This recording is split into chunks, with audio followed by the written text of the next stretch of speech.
കേരളം അതിദാരിദ്ര്യമുക്തമെന്ന സർക്കാർ വാദം പൊളിയുന്നു. ഇപ്പോഴും അതീവ ദുരിതാവസ്ഥയിലുള്ളത് നിരവധി പേരാണ്. LDF പ്രകടന പത്രികയിൽ പരമദരിദ്രരായ 4.5 ലക്ഷം കുടുംബങ്ങളാണ് ഉണ്ടെന്ന് പറഞ്ഞിട്ടുണ്ടെന്നും ഇപ്പോഴിതാ ആ എണ്ണം 64,000-ആയി ചുരുക്കിയത് എങ്ങനെയെന്ന ചോദ്യം അവശേഷിക്കുന്നു. സർക്കാരിൻ്റെ അവകാശവാദം കള്ളക്കണക്ക് കൊണ്ടുള്ള കൊട്ടാരം പണിയിലും തട്ടിപ്പുമെന്നാണ് പ്രതിപക്ഷ നേതാവ് VD സതീശൻ പറഞ്ഞത്. ദാരിദ്ര്യമുക്തമല്ല അതിദാരിദ്ര്യമുക്തമെന്നാണ് ഉദ്ദേശിച്ചെന്ന വാദവുമായി മന്ത്രി MB രാജേഷും രംഗത്തെത്തി. കേന്ദ്ര സർക്കാരിൻ്റെ കണക്ക് പ്രകാരം അതിദരിദ്രരായ 5.9 ലക്ഷത്തോളം പേർക്ക് AAY കാർഡ് നൽകിയിട്ടുണ്ടെന്നും ഇവരെയെല്ലാം പട്ടികയിൽ നിന്നും ഒഴിവാക്കിയാൽ കേന്ദ്ര സഹായം നഷ്ടമാകുമെന്ന ആശങ്കയും അദ്ദേഹം പ്രകടിപ്പിച്ചു. ആശ്രയ പദ്ധതിയിലുള്ള കുടുംബങ്ങളെയും ആദിവാസികളെയും ഉൾപ്പെടെ സർക്കാർ പട്ടികയിൽ നിന്നും പുറത്താക്കി.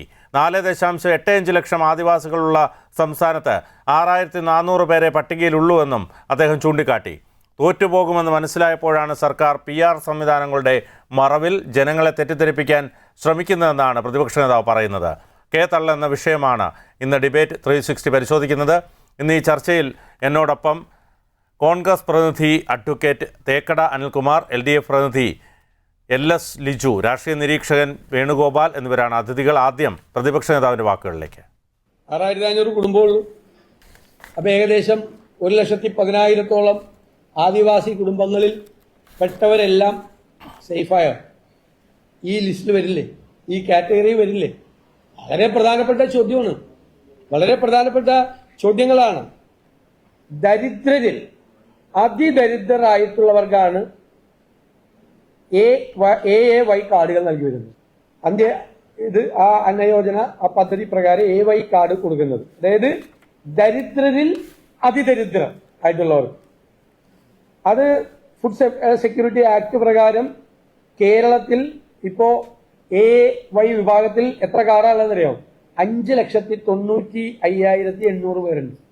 1.16 ലക്ഷം ആദിവാസി കുടുംബങ്ങളിലായി 4.85 ലക്ഷം ആദിവാസികളുണ്ട്. ഇതിൻ്റെ അകത്ത് പെടുത്തിരിക്കുന്ന ഈ 64,000-ൽ 6,400 പേരെ അതിൻ്റെ അകത്തുള്ളൂ. ആദ്യം കോൺഗ്രസ് പ്രതിനിധി തേക്കട അനിൽകുമാറിലേക്കാണ്. തേക്കട, ഇവിടെ ഈ സംസ്ഥാനത്തെ അതിദരിദ്രരെ നിർണ്ണയിക്കാൻ ഏതൊക്കെ മാനദണ്ഡങ്ങളായിരിക്കും ഉപയോഗിച്ചിട്ടുണ്ടാവുക?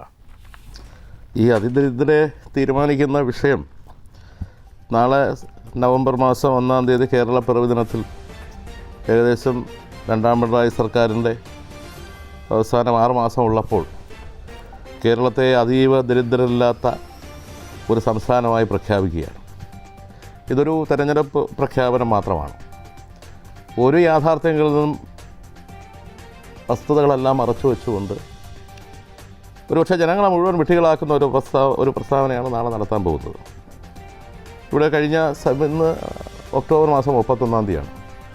കൃത്യം 30 ദിവസം മുമ്പ് സെപ്റ്റംബർ മാസം 30-ാം തീയതി കേരള നിയമസഭയിൽ ഷൊർണൂർ MLA CPM നേതാവായ മാമ്മിക്കുട്ടിക്ക് രേഖാമൂലം എഴുതി നൽകിയ മറുപടിയിൽ സംസ്ഥാന ഭക്ഷ്യവകുപ്പ് മന്ത്രി പറഞ്ഞിട്ടുള്ള കാര്യം, 30 ദിവസങ്ങൾക്ക് മുമ്പ് പറഞ്ഞ കാര്യം, കേരളത്തിൽ അതീവ ദരിദ്രരായ 5,90,000 പേരുണ്ടെന്നാണ്. 5,90,000, 30 ദിവസം മുമ്പ് 5,90,000 ആയ അതീവ ദരിദ്രർ എങ്ങനെയാണ് 64,000-ആയി മാറുന്നത് എന്നുള്ള മാജിക്ക് നാളെ ഒരുപക്ഷെ ആ യോഗത്തിൽ വിശദീകരിക്കുമായിരിക്കും. അതെ, ഇവിടെ ശരിയായ ഭക്ഷണം കിട്ടാത്ത, പാർപ്പിടമില്ലാത്ത, ആരോഗ്യം ഇല്ലാത്ത, വരുമാനമില്ലാത്ത ഒരു വലിയ സമൂഹം കേരളത്തിലുണ്ട് എന്നുള്ളൊരു യാഥാർത്ഥ്യമാണ്. കേരളത്തിൽ ആദ്യത്തെ ബഹുമാനപ്പെട്ട പ്രതിപക്ഷ നേതാവ് അദ്ദേഹം പറഞ്ഞു, കള്ളക്കണക്ക് കൊണ്ട് കൊട്ടാരം പണിയുകയാണ്. കേരളത്തിലെ ആദിവാസികളുടെ എണ്ണം ഏകദേശം 6 ലക്ഷത്തിലധികം വരുന്നുണ്ട്. അതിൽ 1,14,000 കുടുംബങ്ങളാണ് അതീവ ഗുരുതരമായ മുമ്പ് നമ്മൾ കേട്ടിട്ടുള്ളത് എന്താണ്? പോവർട്ടി ലൈനാണ്, ദാരിദ്ര്യരേഖയാണ്. ഇന്ന് ആ ദാരിദ്ര്യരേഖ മാറി ഈ മാനദണ്ഡങ്ങൾ ദരിദ്ര വിഭാഗം, അതിദരിദ്ര വിഭാഗം, അതീവ ദരിദ്ര വിഭാഗം എന്നൊക്കെ വാക്കുകൾ കൊണ്ട് അമ്മാനമാടി ചില പുകമറ സൃഷ്ടിച്ചുകൊണ്ട് മുമ്പോട്ട് പോകുന്നത് മറ്റൊന്നിനും വേണ്ടിയല്ല. ഇനി ഈ ഗവൺമെൻറ്റിനെ ഈ പറഞ്ഞ ആര് വിചാരിച്ചാലും രക്ഷപ്പെടുത്താൻ കഴിയാത്തവണ്ണം വലിയ പതനം നേരിടുന്ന ഒരു സാഹചര്യത്തിലാണ്. ഇന്നലെ നമുക്കെല്ലാവർക്കും അറിയാം, ക്ഷേമ പെൻഷനുകൾ 10 വർഷം വർദ്ധിപ്പിക്കാത്ത ക്ഷേമ പെൻഷനുകൾ 2,000 ആക്കി വർദ്ധിപ്പിച്ചു. കൊടുക്കേണ്ട കാര്യമല്ല, പ്രഖ്യാപിച്ചാൽ മാത്രം മതി. DA കുടിശ്ശികയുടെ കാര്യം പറഞ്ഞു. ഇത്രയും കാലം പറഞ്ഞിരുന്നത് സംസ്ഥാന സെക്രട്ടേറിയറ്റിന് മുന്നിൽ ഇവിടെ സത്യാഗ്രഹ സമരം നടത്തുന്ന ആശാവർക്കർമാർ അവർക്ക് ഓണറേറിയം വർദ്ധിപ്പിക്കണമെങ്കിൽ കേന്ദ്ര ഗവൺമെൻറ്റാണ് വർദ്ധിപ്പിക്കേണ്ടതെന്ന് പറഞ്ഞ ആളുകൾ ഇന്നലെ 1000 രൂപ വർദ്ധിപ്പിച്ചപ്പോൾ അപ്പോൾ അതിനെ സംബന്ധിച്ച് മറുപടി പറയുന്നില്ല. അപ്പോൾ എല്ലാ രംഗത്തും ഇന്നിപ്പോൾ കേരളം നേരിടുന്ന ഏറ്റവും വലിയ പ്രശ്നം എന്താണ്? ഗുരുതരമായ ശബരിമല ഏകദേശം വിജയമല്ല 1998 30 കിലോഗ്രാം സ്വർണ്ണപ്പാളികൾ കൊണ്ട് ആ ക്ഷേത്രം നവീകരിച്ചത്. ആ 30 കിലോഗ്രാം ഇന്നിപ്പോൾ ദേവസ്വം ബോർഡിൽ റെയ്ഡൊക്കെ നടക്കുന്നു എന്നാണ് മനസ്സിലാക്കാൻ സാധിക്കുന്നത്. അത് കേരളീയ പൊതുജന സമൂഹത്തിൽ ഇത്രത്തോളം ഗുരുതരമായ ഒരു ആക്ഷേപത്തിനിരയായ ഒരു സർക്കാർ ഭരണകൂടമില്ല. അപ്പോൾ അതിൽ നിന്നും ജനങ്ങളുടെ ശ്രദ്ധ തിരിച്ചുവിടണം. ഇത്രയും കാലം മതേതരത്വത്തിന് വേണ്ടി നിലകൊണ്ട ആളുകൾ സംഘപരിവാറിൻ്റെ അജണ്ട ഇന്ത്യയിൽ കേരളത്തിൽ നടപ്പിലാക്കാൻ കഴിയില്ല എന്ന് വാഗ്വാദം നടത്തിയ ആളുകൾ PMC പദ്ധതിയിലൂടെ നക്കാപ്പിച്ച കാശിന് വേണ്ടി കേന്ദ്ര ഗവൺമെൻറ്റിനും RSSനും മുന്നിൽ മുട്ടിമടക്കിയ നാണക്കേട് കേരളത്തിൻ്റെ ജനങ്ങളുടെ മനസ്സിൽ നിന്നും മാറ്റാൻ ഒരു തെരഞ്ഞെടുപ്പിൽ നമുക്കറിയാം കിറ്റ് കൊടുത്താണ് കേരളത്തിൽ 2ാം പിണറായി സർക്കാർ വന്നതെന്ന് എല്ലാവർക്കും അറിയാം. എന്നും എല്ലാ കാലത്തും എല്ലാവരെയും പറ്റിക്കാമെന്നുള്ള ഒരു ചെപ്പടി വിദ്യ 2018ലെയും 2019ലെയും മഹാമാരികൾ 2020 കാലഘട്ടത്തിൽ നടന്ന കോവിഡ്, അപ്പോൾ അതിനെല്ലാം അതിജീവിച്ചുകൊണ്ട് അവസാനം കിറ്റും കൊണ്ട് ഒരു ഗവൺമെൻറ്റിന് അധികാരത്തിൽ കൊണ്ടുവന്നാൽ ഇനി പഞ്ചായത്ത് തിരഞ്ഞെടുപ്പ് ഒരുപക്ഷെ 3-ാം തീയതിയോ 5-ാം തീയതിയോ 6-ാം തീയതിയോ പ്രഖ്യാപിക്കും. അതിനു മുമ്പ് കേരളത്തിലെ ജനങ്ങളെ മുഴുവൻ വിലക്കെടുക്കാം, അല്ലെങ്കിൽ കേരളത്തിലെ ജനങ്ങളെ മുഴുവൻ പറ്റിക്കാം, അവരെ കൂടെ നിർത്താം എന്നുള്ള ഒരു വ്യാമോഹത്തിൻ്റെ അടിസ്ഥാനത്തിലാണ് കഴിഞ്ഞ കുറേ ദിവസം. അതിനൊക്കെ ഉപരിയായി ഞാനിവിടെ സൂചിപ്പിച്ചതുപോലെ തന്നെ ശബരിമല സ്വർണ്ണപ്പാളി വിവാദം കേരളത്തെ പിടിച്ചുലച്ച ഒരു സംഭവമാണ്. അതിൽ നിന്ന് ജനശ്രദ്ധ തിരിച്ചു, അതിൽ നിന്ന് വിഷയം മാറ്റണം. അതോടൊപ്പം തന്നെ PMC വിവാദത്തിൽ കേരളത്തിൽ ഈ ഗവൺമെൻറ് ഇപ്പോൾ പ്രഖ്യാപിക്കുന്ന ആനുകൂല്യങ്ങൾ, ഇന്നലെ ഈ പ്രഖ്യാപിച്ച ആനുകൂല്യങ്ങൾ എന്ന് പറയുന്നത് 10 വർഷമായി കേരളത്തിൽ ക്ഷേമ പെൻഷനുകൾ വർദ്ധിപ്പിക്കാത്തൊരു ഗവൺമെൻറ്റാണ്. കേരളത്തിൽ ഒരു കാലത്തും ക്ഷേമ പെൻഷനുകൾ ഇത്രയും ദീർഘമായ കാലയളവ് ദീർഘിപ്പിച്ചിട്ടില്ല വർധനവ്. അവിടെ ആ ക്ഷേമ പെൻഷൻ DA കുടിശ്ശിക എല്ലാം കൊടുത്തു. ഇന്ന് നാളെ കേരളം അതീവ ദരിദ്രരില്ലാത്ത ഒരു സംസ്ഥാനമെന്ന് പ്രഖ്യാപിച്ചാൽ കേരളം സുഭിക്ഷമാണെന്ന് ഈ പല PR ഏജൻസി വെച്ച് മുഖ്യമന്ത്രി ഇപ്പോൾ ഏകദേശം ഈ മാസം മുഴുവൻ സമയവും വിദേശത്താണ്. അവിടെയൊക്കെ പോയി പ്രസംഗിക്കാമെന്നല്ലാതെ ഈ യാഥാർത്ഥ്യം നേരിട്ട് അനുഭവിച്ചറിയുന്ന ജനങ്ങളുടെ മുന്നിൽ ഒരുപക്ഷെ ഇത് ഒരു അപഹാസ്യമായ നാടകമായിട്ട് മാത്രമേ വിലയിരുത്തൂ. കേരളത്തിൽ ദാരിദ്ര്യമുണ്ട്, കേരളത്തിൽ ബുദ്ധിമുട്ടുണ്ട്. എൻ്റെ കൊച്ചനുജൻ ലിജു കൂടെ ഇരിപ്പുണ്ട്. അവരൊക്കെ DYFIയുടെ പ്രവർത്തകരാണ്. അവരൊക്കെ ഈ പൊതിച്ചോറൊക്കെ കൊടുക്കുന്ന ആളുകളാണ്. മെഡിക്കൽ കോളേജിൽ ആര് പൊതിച്ചോറ് കൊണ്ട് ചെന്നാലും, അല്ലെങ്കിൽ RCCയിൽ യൂത്ത് കോൺഗ്രസ്സുകാർ കൊടുക്കുന്നുണ്ട്, ആര് ചെന്നാലും ആളുകൾ ഈ പറയുന്ന പോലെ അത് വാങ്ങാൻ ഇങ്ങനെ കാത്തു നിൽക്കണമെങ്കിൽ അത് സംശയമില്ല. ഇവിടെ ദരിദ്രരായ ആളുകളുടെ ശോചനീയമായ അവസ്ഥയുണ്ട് എന്നുള്ള ഒരു യാഥാർത്ഥ്യം നമ്മളെല്ലാവരും മനസ്സിലാക്കേണ്ടതാണ്. ഇവിടെ ഞാൻ ഓരോ വിഷയങ്ങൾ ഇങ്ങനെ ദീർഘമായി പറഞ്ഞു പോകാൻ ആഗ്രഹിക്കുന്നില്ല. ഇവിടെ ദരിദ്രർ ഉള്ള കാര്യത്തെ സംബന്ധിച്ച് 4 തരം റേഷൻ കാർഡുകൾ ഇവിടെ ഉണ്ട്. ആ റേഷൻ കാർഡ് നിശ്ചയിക്കുന്ന മാനദണ്ഡങ്ങളുണ്ട്. ഇവിടെ ഏത് ഏജൻസിയാണ് ഇതിന് പരിശോധന നടത്തിയത്? സ്റ്റാറ്റിസ്റ്റിക്സ് ഡിപ്പാർട്ട്മെൻറ്റാണോ? പ്ലാനിംഗ് ബോർഡാണോ? ഇവിടെ ഗവൺമെൻറ്റിൻ്റെ ചില PR ഏജൻസികൾ ഒരു ദിവസം കൂടിയിരുന്ന് ഇതൊക്കെ തീരുമാനിച്ചാൽ 10-35 ദിവസങ്ങൾക്കുള്ളിൽ പോളിംഗ് ബൂത്തിലേക്ക് തദ്ദേശ സ്വയംഭരണ സ്ഥാപനങ്ങളിലെ ജനപ്രതിനിധികളെ തിരഞ്ഞെടുക്കുന്ന ജനങ്ങൾ ഇതെല്ലാം വിശ്വസിച്ച് വോട്ട് ചെയ്യുമെന്നുള്ള വൃഥാധാരണയിൽ കാട്ടിക്കൂട്ടുന്ന ഈ കോപ്രായങ്ങളല്ലാതെ കേരളത്തിൻ്റെ ഇന്നത്തെ അവസ്ഥയിൽ നിന്ന് 1 ഇഞ്ച് മുമ്പോട്ട് പോകാൻ ഒരു പദ്ധതി പോലും കഴിഞ്ഞ 10 വർഷക്കാലത്തേക്കിടെ നടപ്പിലാക്കാൻ കഴിഞ്ഞില്ല എന്ന് മാത്രമല്ല, കേന്ദ്ര ഗവൺമെൻറ്റിൻ്റെ മുന്നിലും സംഘപരിവാർ അജണ്ട നടപ്പിലാക്കുന്ന ഒരു മുഖ്യമന്ത്രി കാണിക്കുന്ന PR വർക്ക് മാത്രമാണ് ഇപ്പോഴത്തെ ഈ പ്രചരണം എന്നാണ് എനിക്ക് പറയാനുള്ളത്.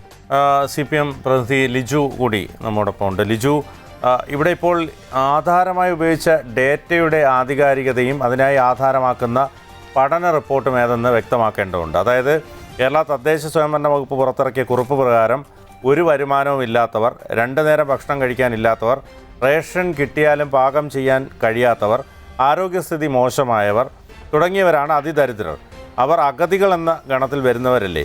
അവരെയാണോ സർക്കാർ അതിദരിദ്രർ എന്ന് വിളിക്കുന്നത്? ഇതിനായി ആധാരമാക്കുന്ന ഈ പഠന റിപ്പോർട്ട് ഏതാണ്? നോക്കൂ, ഇവിടെ ഈ പറഞ്ഞ കാര്യങ്ങൾ പറയുന്നതിനോടൊപ്പം തന്നെ DYFI തിരുവനന്തപുരം മെഡിക്കൽ കോളേജിൽ കൊടുക്കുന്ന പൊതിച്ചോറിനെ സംബന്ധിച്ച് പറയുമ്പോൾ ഇവിടെ സൂചിപ്പിച്ചതുകൊണ്ടാണ്. പൊതിച്ചോറ് കൊടുക്കുന്നത് മെഡിക്കൽ കോളേജിലേക്ക് കടന്നു വരുന്ന ആളുകൾ ഒരുപക്ഷെ ഹോട്ടലിൽ ഉൾപ്പെടെ പോയി വാങ്ങിക്കഴിക്കാൻ സാമ്പത്തികമായി ചില ബുദ്ധിമുട്ടുകളുള്ളവരായിരിക്കും. അത് പൂർണ്ണമായും അതിദരിദ്ര വിഭാഗത്തിൽപ്പെടുന്നവരല്ല. അങ്ങനൊരു കണക്കിലേക്ക് പ്രിയ എൻ്റെ നാട്ടുകാരന് കൂടിയാണ് അങ്ങ് കടക്കേണ്ടതില്ല എന്നുള്ളതാണ്. അങ്ങനെയല്ല കാണേണ്ടത്. മെഡിക്കൽ കോളേജിൽ വരുന്നവർ സ്വാഭാവികമായും അവർ വീട്ടിലെ രോഗികളും അല്ലെങ്കിൽ കൂട്ടിരിപ്പുകാരും ഒപ്പം ഉണ്ടാകും. അവർക്ക് ചിലപ്പോൾ മെഡിസിൻ വാങ്ങാനും വാഹനത്തിലുള്ള കൂലിയോ അങ്ങനെ മറ്റോ കയ്യിലുണ്ടാവുകയുള്ളൂ. അപ്പോൾ അവർ ചിലപ്പോൾ ഭക്ഷണപ്പൊതി വാങ്ങാനുള്ള ഒരു സാഹചര്യമോ, അല്ലെങ്കിൽ ഭക്ഷണപ്പൊതി എന്ന് പറഞ്ഞാൽ അവരുള്ളവരില്ലാത്തവരും വാങ്ങുന്നുണ്ട്.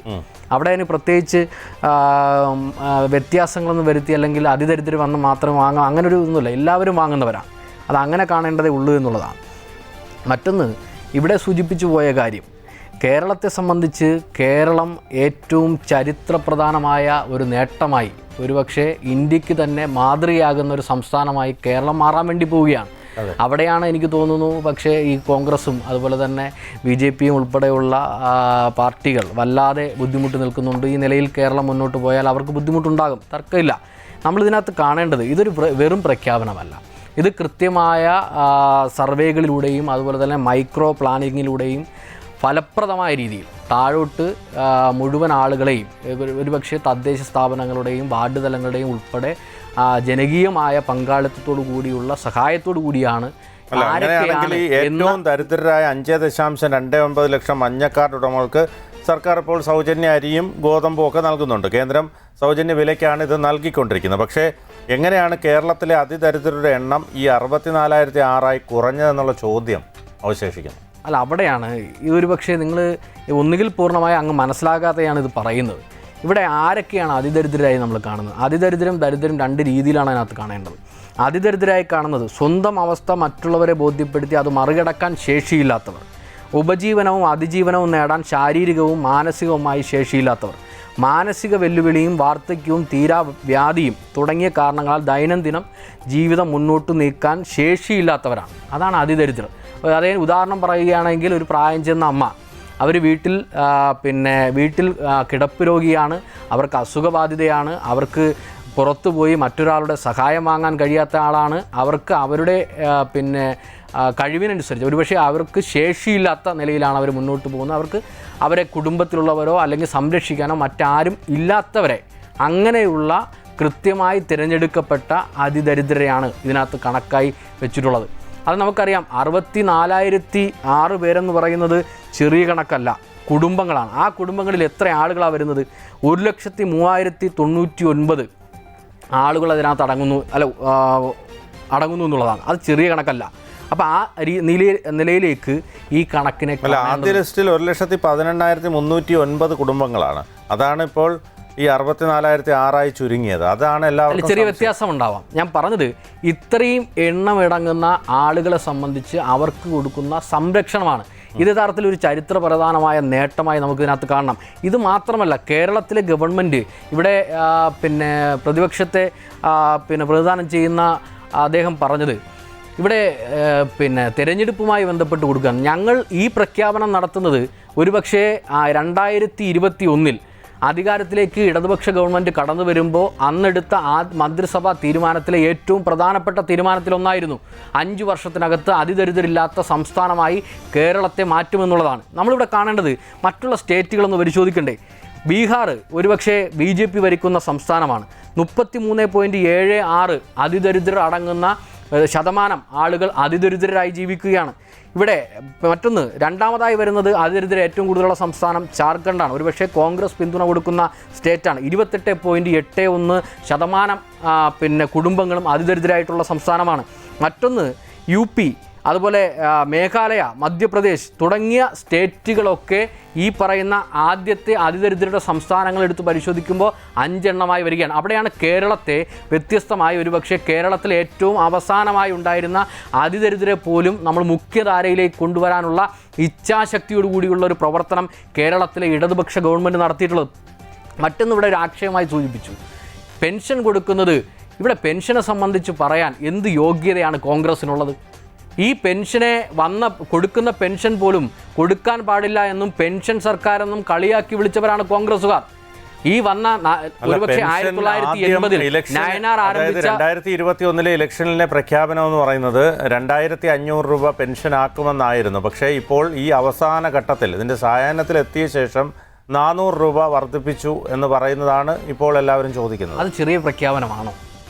നമ്മളതിന് അതിന്റെ വസ്തുത പരിശോധിക്കുമ്പോൾ കോൺഗ്രസ് ഭരിച്ചിരുന്ന ഘട്ടത്തിലൊക്കെ എവിടെയെങ്കിലും ഏതെങ്കിലും ഒരു ഘട്ടത്തിൽ ഒരേ ഒരു തവണയാണ് ഒരു 40 രൂപ അല്ലല്ല, പെൻഷൻ കോൺഗ്രസ് കൂട്ടുകയുണ്ടായി. ഉമ്മൻചാണ്ടി സർക്കാർ ഭരിച്ച കാലത്ത് കോൺഗ്രസ് എത്ര കൂട്ടി? ഇതിന്റെ ഇത് കൂട്ടിയിരുന്നു, 400 രൂപ അടക്കമൊക്കെ കൂട്ടിയ എവിടെ കൂട്ടി? കണക്കുകളുണ്ട്. 600 രൂപയായിരുന്നു പെൻഷൻ കൊടുത്തിരുന്നത്.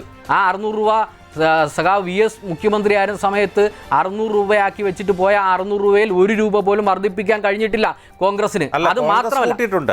ബാക്കി ഞാൻ പറയട്ടെ, 18 തെറ്റായ മാസത്തെ കുടിശ്ശികയാക്കി പോയവരാണ് കോൺഗ്രസ്. അതെന്താ നിങ്ങൾ പറയാത്തത്? അല്ല, 18 കോൺഗ്രസ് മാസം ഇത് കൂട്ടിയിരുന്നു. ഉമ്മൻചാണ്ടി അല്ല, ഇതെല്ലാം കണക്കാണെന്നേ. അത് വ്യാജപ്രചരണമാണ്. അതിൽ ഇന്നലെ കഴിഞ്ഞ ദിവസം കോൺഗ്രസിന്റെ അതുമായി പ്രതിനിധി സ്വന്തം ബന്ധപ്പെട്ടുള്ള സ്ഥലത്ത് പോയിട്ട് അവിടുത്തെ പെൻഷൻ കാണിച്ചിട്ടുണ്ടല്ലോ. മാച്ച ആളുകൾ ആദ്യഘട്ടത്തിൽ പെൻഷൻ മാച്ച ആളുകളുടെ പിന്നെ റെസിപ്റ്റ് ഒന്ന് പരിശോധിക്കണം. 18 മാസത്തെ കുടിശ്ശിക തീർത്തു കൊടുത്തിട്ടുണ്ട്. ഒരു കുടിശ്ശിക 18 മാസത്തെ. അല്ലല്ല, അത് ഇതൊന്നും തെറ്റാണ്. വെറുതെ പറഞ്ഞു പോകണ്ടല്ലോ. 18 മാസം നിൽക്കട്ടെ 18 മാസത്തെ 2016 ജനുവരിയിലാണ് ഇത് കൂട്ടിയത് സംബന്ധിച്ചുള്ള രേഖകളൊക്കെ ഉണ്ട്. ജനങ്ങൾക്ക് ബോധ്യമാണ്. നിങ്ങൾ ഇവിടെ തർക്കിക്കുന്നുണ്ടെങ്കിലും ഇത് വാങ്ങിയിട്ടുള്ള ആളുകൾക്ക് നല്ല ബോധ്യമുണ്ട്. അത് അവിടെ നിൽക്കട്ടെ. ആ കുടിശ്ശിക പൂർത്തീകരിച്ച് കൊടുത്ത ഗവൺമെന്റ് 1000 രൂപയാക്കി ആദ്യഘട്ടത്തിൽ അതിനെ പരിഷ്കരിച്ചതാരാ? ഇടതുപക്ഷമല്ലേ? എന്നിട്ട് അവിടെ നിർത്തിയില്ല. ആ 1000 രൂപയെ 1600 ആക്കിയതും ഈ പിന്നെ കേരളത്തിലെ ഇടതുപക്ഷ ഗവൺമെന്റാണ്. ആ 1600-നെ 2000-ലേക്ക് ഏറ്റവും ഒടുവിൽ കൊണ്ടെത്തിച്ചതും കേരളത്തിലെ ഇടതുപക്ഷ ഗവൺമെന്റ് അല്ലേ? പറഞ്ഞ പ്രഖ്യാപനങ്ങൾ നടപ്പിലാക്കുകയാണ്. തെരഞ്ഞെടുപ്പ് വന്നപ്പോൾ അതിന്റെ തലേന്ന് കൊണ്ടുവന്ന് കൂട്ടുക. നവംബർ 1 നമ്മളൊരു നവകേരളത്തെ പ്രഖ്യാപിക്കുകയാണ്. അതിദരിദ്രമില്ലാത്ത സംസ്ഥാനമാക്കി മാറ്റുകയാണ്. ഇത് ഈ കേരളത്തിലുണ്ടായ നേട്ടമാണ്. എനിക്ക് പറയാനുള്ള അവസരം കൂടെ നിങ്ങൾ തരണം. പിന്നെ മറ്റിവിടെ വന്നിട്ടുള്ള പിന്നെ കൃത്യമായ നേട്ടങ്ങൾ നിങ്ങൾ കാണേണ്ട. ലൈഫ് മിഷനിലൂടെ 4,30,000 വീടുകളാണ് ഇവിടെ 30,000-ഓളം വീടുകളാണ് ഈ കേരളത്തിനകത്ത് ഇടതുപക്ഷ ഗവൺമെൻറ് വന്നപ്പോൾ പൂർത്തീകരിച്ചു കൊടുത്തിട്ടുള്ളത്. ഇവിടുത്തെ പൊതുവിദ്യാഭ്യാസത്തെ രംഗത്തെ സംരക്ഷിച്ചതാരാ? കേരളത്തിൽ ഇടതുപക്ഷമല്ലേ? ഇവിടെ ഉമ്മൻചാണ്ടി പഠിച്ച സ്കൂള് പോലും പൂട്ടിപ്പോകേണ്ട അവസ്ഥ വന്നു. എക്സാം നേരത്തെ വന്നത്, ഓണം നേരത്തെ വന്നുകൊണ്ടാണ് എക്സാം പിന്നെ പുസ്തകം കൊടുക്കാൻ കഴിയാത്തതെന്ന് ഒരു വിദ്യാഭ്യാസ മന്ത്രി പറഞ്ഞിട്ടുണ്ട് കോൺഗ്രസിൻ്റെ. ആ അവസ്ഥയൊന്നും ഇവിടെ ഉണ്ടായിട്ടില്ലല്ലോ. ഇവിടെ ഇടതുപക്ഷം വന്നതിന് ശേഷം 45,000-ഓളം ക്ലാസ് മുറികൾ ഹൈടെക് ആക്കുകയുണ്ടായി. ഇവിടുത്തെ വൈദ്യുതാഘാതമേറ്റ് മരിക്കുന്ന സാഹചര്യം, പാമ്പ് കടിയേറ്റ് മരിക്കുന്ന സാഹചര്യം, പാമ്പ് കടിയേറ്റ് മരിക്കുന്നു, ഇതൊക്കെ ഉണ്ട്. എല്ലാം ഉണ്ട്. ആ സംഭവിച്ച കാര്യങ്ങളെ സംബന്ധിച്ചൊക്കെ നമ്മൾ ചർച്ച ചെയ്തതാണല്ലോ. ഞാനൊന്ന് ഇടപെടുകയാണ്. ശ്രീ വേണുഗോപാൽ, അദ്ദേഹത്തിലേക്ക് ഇവിടെ ഒന്ന് പോകേണ്ടതുണ്ട്. ശ്രീ വേണുഗോപാൽ, ഇവിടെ ഇപ്പോൾ ഈ അതിദാരിദ്ര്യാവസ്ഥ മറികടന്നു എന്ന അവകാശവാദത്തിന് വസ്തുതാപരമായ പിൻബലം എന്താണ്? ആ വിഭാഗങ്ങൾക്ക് ഏതെങ്കിലും കേന്ദ്ര പദ്ധതി ആനുകൂല്യങ്ങൾ ലഭിച്ചിട്ടുണ്ടോ? അല്ല, ഇത് എന്നെ സംബന്ധിച്ചിടത്തോളം ഈ അതിദാരിദ്ര്യം ഇല്ലെന്ന് പറഞ്ഞാൽ ഒരു മലയാളി എന്നുള്ള നിലയ്ക്ക് എനിക്ക് വലിയ സന്തോഷമാണ്. പക്ഷേ അതിൻ്റെ കണക്കുകൾ നോക്കുമ്പോൾ അങ്ങനെ ഒരു കാര്യം ബോധ്യമാകുന്നില്ല എന്നുള്ളതാണ്. അതെ, ഇതിൻ്റെ ഒരു സ്റ്റാറ്റിസ്റ്റിക്സ് വേണമല്ലോ നമുക്ക് ഏത് കാര്യത്തിനും. അതെ അതെ. എങ്ങനെയാണ് ഈ 64,000 പേരെ തിരഞ്ഞെടുത്തത്? അവരുടെ ക്രൈറ്റീരിയ എന്ത്? അവർ ഏത് വാർഡിൽപ്പെട്ടവരാണ്, അല്ലെങ്കിൽ ഏത് പഞ്ചായത്തിൽപ്പെട്ടവരാണ്, അല്ലെങ്കിൽ നഗരസഭയിൽപ്പെട്ടതാണ്? എല്ലാം സ്റ്റഡി ചെയ്തതൊക്കെ വ്യക്തമാക്കണ്ടേ? 64,000 പേരുടെ ഒരു ലിസ്റ്റ് നമുക്ക് തരുന്നതിന് ഒരു ബുദ്ധിമുട്ടുമില്ല. വളരെ കുറഞ്ഞ ഒരു സംഖ്യയാണ്. അപ്പോൾ ഇതിനകത്ത് ഏറ്റവും പ്രധാനപ്പെട്ടത് നീതി ആയോഗിൻ്റെ ഒരു വളരെ ഇന്ത്യ മുഴുവൻ അവർ നടത്തിയ ഒരു സർവേയുടെ റിപ്പോർട്ടുണ്ടായിരുന്നു. ആ റിപ്പോർട്ട് പ്രകാരം ഈ 21-24 ഇടയ്ക്ക് നടത്തിയ സർവേയാണ്. ആ സർവേയുടെ റിപ്പോർട്ട് പ്രകാരം 0.71% കേരളത്തിൻ്റെ അതിദരിദ്രരുടെ എണ്ണം. അതേസമയം അത് പിന്നെ ഗോവയിലാകട്ടെ 3.76-ഉം സിക്കിമിൽ 3.82-ഉം ഇങ്ങനെ ആ കുറവുള്ളതാണ് ഞാൻ ആദ്യം വായിക്കുന്നത്. തമിഴ്നാട് 4.89-ഉം. അപ്പോൾ 0.71 എന്ന് പറയുമ്പോൾ ഏതാണ്ട് 2.5 കോടി ആൾക്കാരെങ്കിലും കേരളത്തിൽ അതിദരിദ്രരായിട്ട് ആ കണക്ക് പ്രകാരം വരണം. അപ്പോൾ ഈ അതിദരിദ്രർ 2.5 കോടി എങ്ങനെ 64,000 ആയി എന്നുള്ളതാണ് നമുക്കൊരു അത്ഭുതം. അപ്പോൾ അതിനകത്ത് കണക്കിലെ ഒരു കളിയുണ്ട്, അല്ലെങ്കിൽ ഇതൊരു പ്രഖ്യാപനം എന്നതിൽ കവിഞ്ഞ് മറ്റൊന്നുമില്ല എന്നുള്ളതാണ് അതിൽ നിന്ന് മനസ്സിലാക്കേണ്ടത്. പിന്നെ എന്തു വന്നാലും ഇതിനകത്ത് ആർക്കും പിന്നെ ഇതുകൊണ്ട് പ്രത്യേക ഒരു വോട്ട് ബാങ്ക് ഒന്നും ഉണ്ടാക്കാൻ കഴിയുമെന്ന് എനിക്ക് തോന്നുന്നില്ല. കാരണം അതിദരിദ്രർ ചിന്തിക്കാൻ ഞാനും അതിദരിദ്രരുടെ പട്ടികയിൽ നിന്ന് മോളിൽ പോയോ, അല്ലെങ്കിൽ എൻ്റെ ദാരിദ്ര്യം മാറിയോ, സർക്കാർ ഇങ്ങനെ പ്രഖ്യാപിച്ചതുകൊണ്ട് മാത്രം എൻ്റെ ദാരിദ്ര്യം മാറുമോ എന്നൊക്കെ അവർ ചിന്തിച്ച് അവരെ അവശരാകാനാണ് സാധ്യത. പിന്നെ ഇതിനകത്ത് ഏറ്റവും പ്രധാനപ്പെട്ടത് ഇപ്പോൾ നടത്തിയ കുറേ ക്ഷേമ ആനുകൂല്യങ്ങളാണ്. അത് തീർച്ചയായിട്ടും കേരളത്തിലെ ഒരു വലിയ വിഭാഗം ജനങ്ങളെ കവർ ചെയ്യുന്നതാണ്.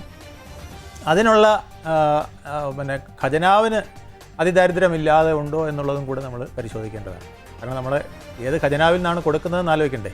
അപ്പോൾ ആ ഖജനാവിന് ഇതിനുള്ള ആവതുണ്ടോ, അതോ ഖജനാവ് അതിദരിദ്രമായിട്ടാണോ തുടരുന്നത്? അതൊരു വലിയ പ്രശ്നമാണ്. കാരണം നമ്മുടെ ഖജനാവിനെ സംബന്ധിച്ചോളം നമുക്ക് 4.5 ലക്ഷം കോടിയോളം കടമുണ്ട്. അപ്പോൾ ആ കടം നിൽക്കുമ്പോൾ നമ്മൾ ഇപ്പം തന്നെ 62 ലക്ഷം പേർക്കാണ് ക്ഷേമ പെൻഷൻ കൊടുക്കുന്നത്. അപ്പോൾ അത് തന്നെ വലിയൊരു തുകയാവുകയാണ്. ഏതാണ്ട് 10,000 കോടി അടുപ്പിച്ച് വരുന്ന എക്സ്പെൻഡിച്ചർ വരികയാണ്. അതിന് പുറമെയാണ് ഇപ്പം നമ്മൾ 200 രൂപ കൂട്ടുമ്പോൾ 400 രൂപ കൂട്ടുമ്പോൾ വരുന്ന അത് തന്നെ നമ്മുടെ ധനകാര്യ മന്ത്രി പറഞ്ഞത് അതും ഒരു ഇപ്പോഴത്തെ കൊടുത്ത ആനുകൂല്യം എല്ലാം കൂടെ ചേർത്തേണ്ട ഏതാണ്ട് ഒരു 8,000 കോടിയും കൂടെ വീണ്ടും വരും. അപ്പോൾ ഒരു 18,000 കോടിയോളം നമുക്ക് അധികമായി കണ്ടെത്തിയാൽ മാത്രമേ ഈ ആനുകൂല്യങ്ങളെല്ലാം കൊടുക്കാൻ സാധിക്കുകയുള്ളൂ. അങ്ങനെ വരുമ്പോൾ നമ്മുടെ വികസന പദ്ധതികൾ പലതും വെട്ടിച്ചുരുക്കേണ്ടി വരും എന്നുള്ളതാണ്. അപ്പോൾ ആ ഒരു പ്രശ്നം നിൽക്കുകയാണ്. ഇത് കറക്റ്റായിട്ട് കൊടുക്കണമെങ്കിൽ, അല്ലെങ്കിൽ കൊടുക്കാതെ ഘട്ടം ഘട്ടമായിട്ടോ ഇടയ്ക്കിടയ്ക്കോ ഒക്കെ കൊടുക്കുന്ന രീതിയിലേക്ക് പോകേണ്ടി വരും.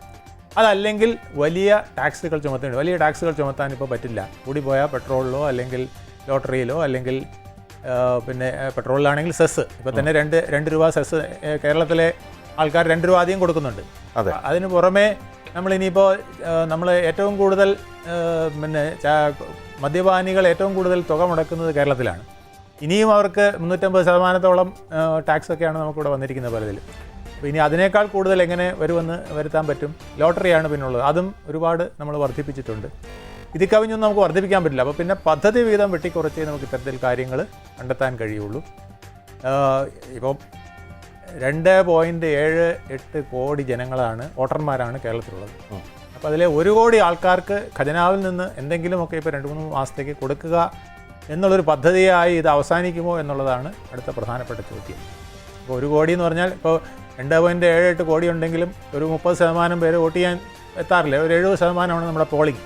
അപ്പോൾ 2 കോടി ജനങ്ങൾ വോട്ട് ചെയ്യുമ്പം അതിൽ 1 കോടി പേർക്ക് ഖജനാവിൽ നിന്ന് ആനുകൂല്യം കൊടുത്തുകൊണ്ടാണ് വോട്ട് ചെയ്യാനായിട്ട് നമ്മൾ അവരെ അയക്കുന്നത് എന്നുള്ളത് ഒരു പ്രത്യേകതയാണ്.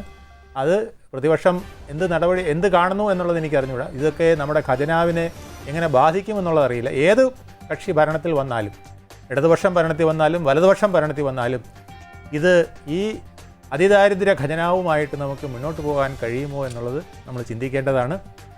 അത്തരത്തിലൊരു വിഷമസന്ധിയിൽ നമ്മൾ നിൽക്കുമ്പോൾ നമുക്കിനി ആശുപത്രിയിൽ ഇപ്പം തന്നെ പഞ്ഞിയില്ല, മരുന്നില്ല എന്ന് പറയുന്നു. ഹാർട്ട് അറ്റാക്ക് വന്ന വേണ്ട മരുന്നുകൾ കൊടുക്കാനുള്ളത് സാമഗ്രികൾ കൊടുക്കാനുള്ളതെല്ലാം അവർ കമ്പനിക്കാർ വന്ന് എടുത്തുകൊണ്ട് പോകുന്നു എന്ന് പറയുന്നു. ഒരുപാട് പ്രശ്നങ്ങൾ, പ്രതിസന്ധികൾ നമ്മുടെ ഇവിടെ നിൽക്കുകയാണ്. ഡോക്ടർമാർ തന്നെ പറയുന്നു അവിടെ പലർക്കും ഓപ്പറേഷൻ സൗകര്യങ്ങളില്ല എന്ന്. ഡോക്ടർ ഹാരിസിൻ്റെയൊക്കെ കാര്യങ്ങൾ നമ്മുടെ മനസ്സിലുണ്ടല്ലോ. അപ്പോൾ ഇതെല്ലാം നിൽക്കവേ നമ്മൾ അതിദാരിദ്ര്യരെ മാത്രം കണ്ടെത്തി ഇങ്ങനെ 64,000 പേരുടെ ഒരു പട്ടിക എടുത്ത് നമ്മൾ കാണിച്ചതുകൊണ്ട് കേരളം മുന്നോട്ടാണോ എന്ന് പറയാനാണ് ഉദ്ദേശിക്കുന്നതെന്നുണ്ടെങ്കിൽ അത് ശരിയാണോ എന്നുള്ളത് LDF ചിന്തിക്കണം. തീർച്ചയായിട്ടും. ശ്രീ തേക്കട അനിൽകുമാർ, ഇവിടെ ഇപ്പോൾ ഈ സർക്കാർ ഇപ്പോൾ ഇലക്ഷൻ വന്നപ്പോൾ ഇത്തരത്തിലുള്ള നിരവധി പദ്ധതികളുമായി മുന്നോട്ട് വരികയാണ്. ഇപ്പോൾ ആഗോള അയ്യപ്പ സംഗമം നടത്തി. എല്ലാം തട്ടിക്കൂട്ട് പരിപാടികളാണ്, ആളില്ല. അപ്പോൾ അതിനുശേഷമാണ് ഇത്തരത്തിൽ അതിദാരിദ്ര്യ മുക്ത കേരളം എന്ന പുതിയ പ്രഖ്യാപനവുമായി വരുന്നു. കണക്കുകളിലൊക്കെ മിസ്റ്റേക്ക് കാണുന്നു. അപ്പോൾ ഈ തെരഞ്ഞെടുപ്പ് മുന്നിൽ കണ്ടുള്ള ഗിമിക്കുകളായിട്ടാണോ ഇതിനെ കാണേണ്ടത്? അല്ല സർ, ഞാൻ തുടക്കത്തിലേ അത് തന്നെയാണല്ലോ പറഞ്ഞത്. തെരഞ്ഞെടുപ്പ് കണ്ട് കാരണം ഇനി പിടിച്ചു നിൽക്കാൻ കഴിയാത്ത വണ്ണം ഗവൺമെൻറ് ഓരോ ദിവസവും അധപ്പതനത്തിൽ നിന്നും അധപ്പതനത്തിലേക്ക് ഇങ്ങനെ നീങ്ങിക്കൊണ്ടിരിക്കുകയാണ്. അപ്പോൾ എന്തെല്ലാം കാണിക്കാൻ സാധിക്കും? ഇപ്പോൾ മഹാരാഷ്ട്രയിൽ തെരഞ്ഞെടുപ്പ് നടന്നു. മഹാരാഷ്ട്രയിൽ തെരഞ്ഞെടുപ്പിൽ ഒട്ടേറെ അട്ടിമറികൾ നടന്നു എന്നതിലുപരിയായി വോട്ടർ പട്ടിക വിവാദമൊക്കെ നമ്മുടെ മുമ്പിൽ ഉണ്ട്. പക്ഷേ അതിനു മുമ്പ് അവിടുത്തെ ഗവൺമെൻറ് ചില ആനുകൂല്യങ്ങൾ 2,000 രൂപ വെച്ച് വനിതകൾക്ക് കൊടുത്ത ചില സംഭവങ്ങൾ. അപ്പോൾ തെരഞ്ഞെടുപ്പിനെ അങ്ങനെ അട്ടിമറിക്കാമെന്നുള്ള ഒരു ചിന്ത കേരളത്തിലെ ഇടതുപക്ഷത്തിനുണ്ടായി. അവരുടെ മുമ്പിൽ മറ്റു വഴികളൊന്നും തന്നെ ഇല്ല. ഇപ്പോൾ പക്ഷേ കേരളം 100% സാക്ഷരതയുള്ള ഒരു സംസ്ഥാനമാണെന്നുള്ള ഒരു സാമാന്യ ചിന്ത എങ്കിലും കേരളത്തിലെ ഇടതുപക്ഷത്തിൻ്റെ നേതൃത്വത്തിലുണ്ടാവണം. കാരണം കേരളത്തിൽ ഇന്ന് ഇടതുപക്ഷമില്ല എന്നുള്ളത് ഈ കഴിഞ്ഞ 2-3 ദിവസമായി നടക്കുന്ന വിവാദങ്ങൾ. ഇവിടെ MA ബേബി എന്ന് പറയുന്ന വെറും പടമായ അഖിലേന്ത്യാ സെക്രട്ടറിയാണെന്ന് പറയുന്നത് ഞങ്ങളല്ല, CPIയിലെ ഉന്നതനായ ശ്രീ പ്രകാശ് ബാബുവാണ്. അതുപോലെ തന്നെ മന്ത്രി V ശിവൻകുട്ടിയെ വളരെ മോശമായി സംസ്ഥാന ഭക്ഷ്യ സിവിൽ വകുപ്പ് മന്ത്രി ചിത്രീകരിച്ചു എന്ന് അദ്ദേഹം തന്നെ മാധ്യമങ്ങളോട് പറഞ്ഞതാണ്. പിറ്റേ ദിവസം അവർ കൈപിടിച്ച് മുത്തി എന്ന് മാധ്യമങ്ങളിലൂടെ വാർത്ത വരുന്നു. ഇവിടെ ഈ ഗവൺമെൻറ് ഓരോ ദിവസവും ഇവിടെ ആഗോള അയ്യപ്പ സംഗമം നടത്തി 8 കോടി രൂപയാണ് അതിന് ചെലവഴിച്ചത്, 600 പേര് പങ്കെടുത്തതിന്. അതിന് ജനങ്ങളോട് പറയാൻ മറുപടിയില്ല. എന്തിനു വേണ്ടി ആഗോള അയ്യപ്പനോടുള്ള സ്നേഹം എന്ത് ഇപ്പോൾ ഗവൺമെൻറ്റിന്? ശബരിമലയെ ഇത്രയും വികൃതമാക്കാൻ ശ്രമിച്ച ഒരു ഗവൺമെൻറ് വേറെ ഇല്ല. അവിടുത്തെ ആചാര ലംഘനത്തിന് വേണ്ടി നമ്മൾ കാണണം, ഇവിടെ 50 കോടി മുടക്കി വനിതാ മതിൽ പണിതവരാണ് കേരളത്തിലെ ഇടതുപക്ഷം. വനിതാ മതിൽ പണിതു. എന്താണ് ആ വനിതാ മതിലിൻ്റെ പിറ്റേ ദിവസം ശബരിമലയിൽ പോലീസ് അകമ്പടിയോടെ 2 വനിതകളെ മല ചവിട്ടി അവിടെ ചെന്ന വാർത്ത ലോകത്തിൽ മാധ്യമങ്ങളോട് വിളിച്ചു പറഞ്ഞത് കേരളത്തിൻ്റെ മുഖ്യമന്ത്രിയാണ്. മുഖ്യമന്ത്രിക്ക് അന്ന് ശബരിമലയോട് പരമപുച്ഛമായിരുന്നു. കേരളത്തിലെ കേരളത്തിലെ വിശ്വാസി സമൂഹത്തെ കേരളത്തിലെ ഇടതുപക്ഷത്തിന് പുച്ഛമായിരുന്നു. അപ്പോൾ ഇത് വളരെ അധപ്പതനത്തിലേക്ക് പോകുന്നുവെന്ന് മനസ്സിലാക്കിക്കൊണ്ടാണ് അയ്യപ്പൻ്റെ പാവത്തിന് പരിഹാരാർത്ഥം ആഗോള അയ്യപ്പ സംഗമം നടത്തി. ആ ആഗോള അയ്യപ്പ സംഗമം അയ്യപ്പനും വിചാരിച്ചു, ഇനി ശാസ്താവും വിചാരിച്ചു, ഇനി എന്നെ വെച്ചവർ കളിക്കണ്ട. പിറ്റേ ദിവസം നല്ല പണിയാണ് ഉണ്ണികൃഷ്ണൻ പോറ്റിയിലൂടെ അവിടെ വന്നത്. ഇവിടെ ഇത്രത്തോളം ശബരിമല കൊള്ള നടത്തിയ ഒരു ഗവൺമെൻറ് ഈ തെരഞ്ഞെടുപ്പിൽ ജനങ്ങളോട് എന്ത് മറുപടി പറയും? ഞാൻ തുടക്കത്തിൽ പറഞ്ഞു, 30 കിലോഗ്രാം സ്വർണം പൂശിയ ശബരിമലയിലെ ശാസ്താവിൻ്റെ തങ്ക വിഗ്രഹം അതാണോ ഇന്ന് കേരളത്തിലെ ജനസമൂഹത്തിന് സംശയം? അത്ര കൊള്ള നടത്തുന്ന ഒരു പ്രസ്ഥാനമായി കേരളത്തിലെ ഇടതുപക്ഷം മാറി. ഇന്ന് മലയാള മനോരമ പത്രത്തിൽ വന്ന ഒരു പ്രധാനപ്പെട്ട വാർത്ത എന്താണ്? 43 ലക്ഷം ടൺ 43 അരി കേരളത്തിൽ കൊള്ളയെടുക്കും. ഭക്ഷ്യസുരക്ഷാ നിയമപ്രകാരം കേരളത്തിന് കിട്ടുന്ന വിഹിതം റേഷൻ ഗോഡൗണുകളിൽ നിന്നും കേരളത്തിലെ അരി കള്ളക്കടത്തുകാർക്ക് മറിച്ചു വിൽക്കുന്ന ഒരു സംവിധാനം സിവിൽ സപ്ലൈസ് ഡിപ്പാർട്ട്മെൻറ്റും അതുപോലെ തന്നെ FCIയും തമ്മിലുണ്ട് എന്നുള്ള ഒരു വലിയ വാർത്തയാണെന്ന് മലയാള മനോരമ പുറത്തുവിടുന്നത്. അതിനെക്കുറിച്ച് അവർക്ക് മിണ്ടാട്ടമില്ല. പിന്നെ പൊതുവിദ്യാഭ്യാസത്തെക്കുറിച്ച് ഇവിടെ പറഞ്ഞു. കേരളത്തിലെ പൊതുവിദ്യാഭ്യാസ മേഖലയെ ഇത്രത്തോളം അധപ്പതിപ്പിച്ച ഒരു സർക്കാർ അവസാനം 400 കോടി കിട്ടും എന്ന് പറഞ്ഞുകൊണ്ട് ദേശീയ വിദ്യാഭ്യാസ നയം ഞങ്ങൾ ഇവിടെ കേരളത്തിൻ്റെ മണ്ണിൽ നടപ്പിലാക്കില്ല എന്ന് പ്രഖ്യാപിച്ച് ഈ കേരളത്തിൻ്റെ ഭരണ സംവിധാനം സംസ്ഥാന ക്യാബിനറ്റ് ഒരു തീരുമാനമെടുക്കുന്നു. ക്യാബിനറ്റിലൊരു വിഷയം വന്നപ്പോൾ എതിർപ്പ് വന്നു, മാറ്റിവെക്കുന്നു. ആ വിഷയം പിറ്റേ ദിവസം ഇവിടുത്തെ വകുപ്പ് സെക്രട്ടറി ഡൽഹിയിൽ കേന്ദ്ര ഗവൺമെൻറ്റുമായി അതിന് ഒരു ദിവസം മുമ്പ് മുഖ്യമന്ത്രി ഡൽഹിയിൽ പോയി സകല BJP നേതാക്കന്മാരുടെയും വീട് നിരങ്ങിയത് നമ്മൾ കണ്ടു. അമിത്ഷായെ കണ്ടു, ഇന്ത്യയുടെ പ്രധാനമന്ത്രിയെ കണ്ടു. പല കേസുകൾ ഒതുക്കാനെന്നുള്ളത് മറ്റൊരു വശം. പക്ഷേ ഈ PMC പദ്ധതിയിൽ ഒപ്പുവെച്ച് അത് CPM ശ്രീയായി പണ്ടൊരു ശ്രീ M എന്ന് ധാരണ ഉണ്ടാക്കിയതുപോലെ കേരളത്തിലെ പൊതുവിദ്യാഭ്യാസ മേഖലയെ സംഘപരിവാറിന് കഴിഞ്ഞ 10 വർഷക്കാലം കൊണ്ട് അടിയറ വെച്ചു എന്ന് പറഞ്ഞത് ഞങ്ങളല്ല, CPIയിലെ യുവജന സംഘടനകളും CPI നേതാക്കന്മാരുമാണ്. അതിന് കേരളത്തിലെ ജനങ്ങളോട് മറുപടി പറയാൻ അവർ കഴിയില്ല. ആശുപത്രികളുടെ അവസ്ഥ, കേരളത്തിലെ ആശുപത്രികൾ ഇന്നലെ നെടുമങ്ങാട് ജില്ലാ ആശുപത്രിയിൽ അതിൻ്റെ കോൺക്രീറ്റ് പാളി വീണ് ലിജുവിനും അറിയാം, ഒരു ആളിന് അപകടം പറ്റി. ഇവിടെ എന്താണ് കേരളത്തിലെ? നമുക്കറിയാം, കോട്ടയം മെഡിക്കൽ കോളേജ് അടക്കം ഉമ്മൻചാണ്ടിയുടെ ഗവൺമെൻറ്, ഉമ്മൻചാണ്ടി സാറിൻ്റെ പേര് പരാമർശിച്ചുകൊണ്ടാണ് പറയുന്നത്, കേരളത്തിൽ എല്ലാ ജില്ലകളിലും സർക്കാർ മെഡിക്കൽ കോളേജ് ആരംഭിക്കണമെന്ന് പറഞ്ഞുകൊണ്ട് സർക്കാർ മേഖലയിൽ മെഡിക്കൽ കോളേജ് ആരംഭിച്ച ഉമ്മൻചാണ്ടിയുടെ ഗവൺമെൻറ്, ഈ ഗവൺമെൻറ് എന്താണ് കേരളത്തിലെ ആരോഗ്യ മേഖലയിൽ ചെന്ന സംഭാവന? എന്താണ്? ഗ്രാമപഞ്ചായത്തുകൾ നമുക്കറിയാം. ഗ്രാമപഞ്ചായത്തുകളിൽ കുടുംബാരോഗ്യ കേന്ദ്രങ്ങളെ അതിന് പേര് മാറ്റിയിട്ടു. അതിൻ്റെ പേര് primary health centre family health സെൻ്ററായി മാറി. ആ ഒരു പേരുമാറ്റമല്ലാതെ കേരളത്തിലെ ആരോഗ്യ മേഖലയിൽ 10 വർഷക്കാലം കൊണ്ട് യാതൊരു പദ്ധതിയും നടത്തില്ല. ഒന്നാം പിണറായി ഗവൺമെൻറ് കാലത്ത് അവർ വലിയ വായിൽ സംസാരിച്ചത് ആർദ്രം പദ്ധതി, ആരോഗ്യ മേഖലയിൽ പൊതുവിദ്യാഭ്യാസ ശാക്തീകരണം, അതുപോലെ തന്നെ നമുക്കറിയാം നവകേരള ഈ ലൈഫ് മിഷൻ പദ്ധതി, ഇങ്ങനെ ഒട്ടേറെ പദ്ധതികൾ പ്രഖ്യാപിച്ചു. പക്ഷേ അതെല്ലാം ഈ വഴിയിൽ ഉപേക്ഷിച്ച് ഞാൻ ചോദിക്കട്ടെ, 10 വർഷക്കാലം കൊണ്ട് കേരളത്തിൽ എന്തൊരു വികസന പ്രവർത്തനമാണ് ഈ ഗവൺമെൻറ്റിന്? വിഴിഞ്ഞം തുറമുഖത്തിന് ഇവർക്ക് അവകാശപ്പെടാൻ സാധിക്കുമോ? കൊച്ചി മെട്രോ അവകാശപ്പെടാൻ കഴിയും? ഈ ഗവൺമെൻറ് അധികാരത്തിൽ അവർ കൊണ്ടുവന്ന ഒരു പദ്ധതി കേരളത്തിൽ പൂർത്തീകരിച്ചു എന്ന് ഇടതുപക്ഷ മുന്നണിക്ക് ഇതുവരെ അവകാശപ്പെടാൻ കഴിയില്ല. ഞാൻ പെട്ടെന്ന് അവസാനിപ്പിക്കാം. ഇന്ന് ഈ ഗവൺമെൻറ് കെടുന്ന പാട്, ഞാൻ വിദ്യാഭ്യാസ മേഖലയുടെ അവസ്ഥ പറഞ്ഞു, ആരോഗ്യ മേഖലയുടെ അവസ്ഥ പറഞ്ഞു, ശബരിമലയുടെ സ്വർണ്ണക്കൊള്ളയെക്കുറിച്ച് ഇവിടെ പറഞ്ഞു, ആഗോള അയ്യപ്പ സംഗമം, നവകേരള സദസ്സ്, കേരളത്തിലെ ജനങ്ങൾക്ക് ദഹിക്കാതെ ഇപ്പോൾ പറയുന്നു കേരളത്തിൽ 64,000 അതീവ ദരിദ്രർ മാത്രമേ ഉള്ളൂ. ഞാൻ ഒരു ചെറിയ ചോദ്യം ചോദിക്കട്ടെ. 941 ഗ്രാമപഞ്ചായത്തുകൾ കേരളത്തിലുണ്ട്. 980ഓളം മുനിസിപ്പാലിറ്റി ഉണ്ട് കേരളത്തിൽ. 6 കോർപ്പറേഷനുണ്ട്. ഞാൻ ചോദിക്കട്ടെ, 64,000 ദരിദ്രരുണ്ടെങ്കിൽ ശരാശരി ഒരു പഞ്ചായത്തിന് 60 അതീവ ദരിദ്രർ മാത്രമേ ഉള്ളൂ. ഒരു പഞ്ചായത്തിൽ ഞാൻ ചോദിക്കും, ഇവിടെ തിരുവനന്തപുരം നഗരത്തോട് ചേർന്ന് പ്രദേശമല്ല, പ്രദേശങ്ങളിലേക്ക് പോകണം. ഇപ്പൊ എൻ്റെ പഞ്ചായത്ത് വെമ്പായം പഞ്ചായത്ത്, രിജുവിൻ്റെ പഞ്ചായത്ത് വെമ്പായം പഞ്ചായത്ത്, 23 വാർഡുണ്ട്. 23 വാർഡിൽ ഒരു വാർഡിൽ എന്താണ് ഈ കാറ്റഗറിയിൽപ്പെട്ട അധിപതിൽ 3 പേരേ ഉള്ളൂ.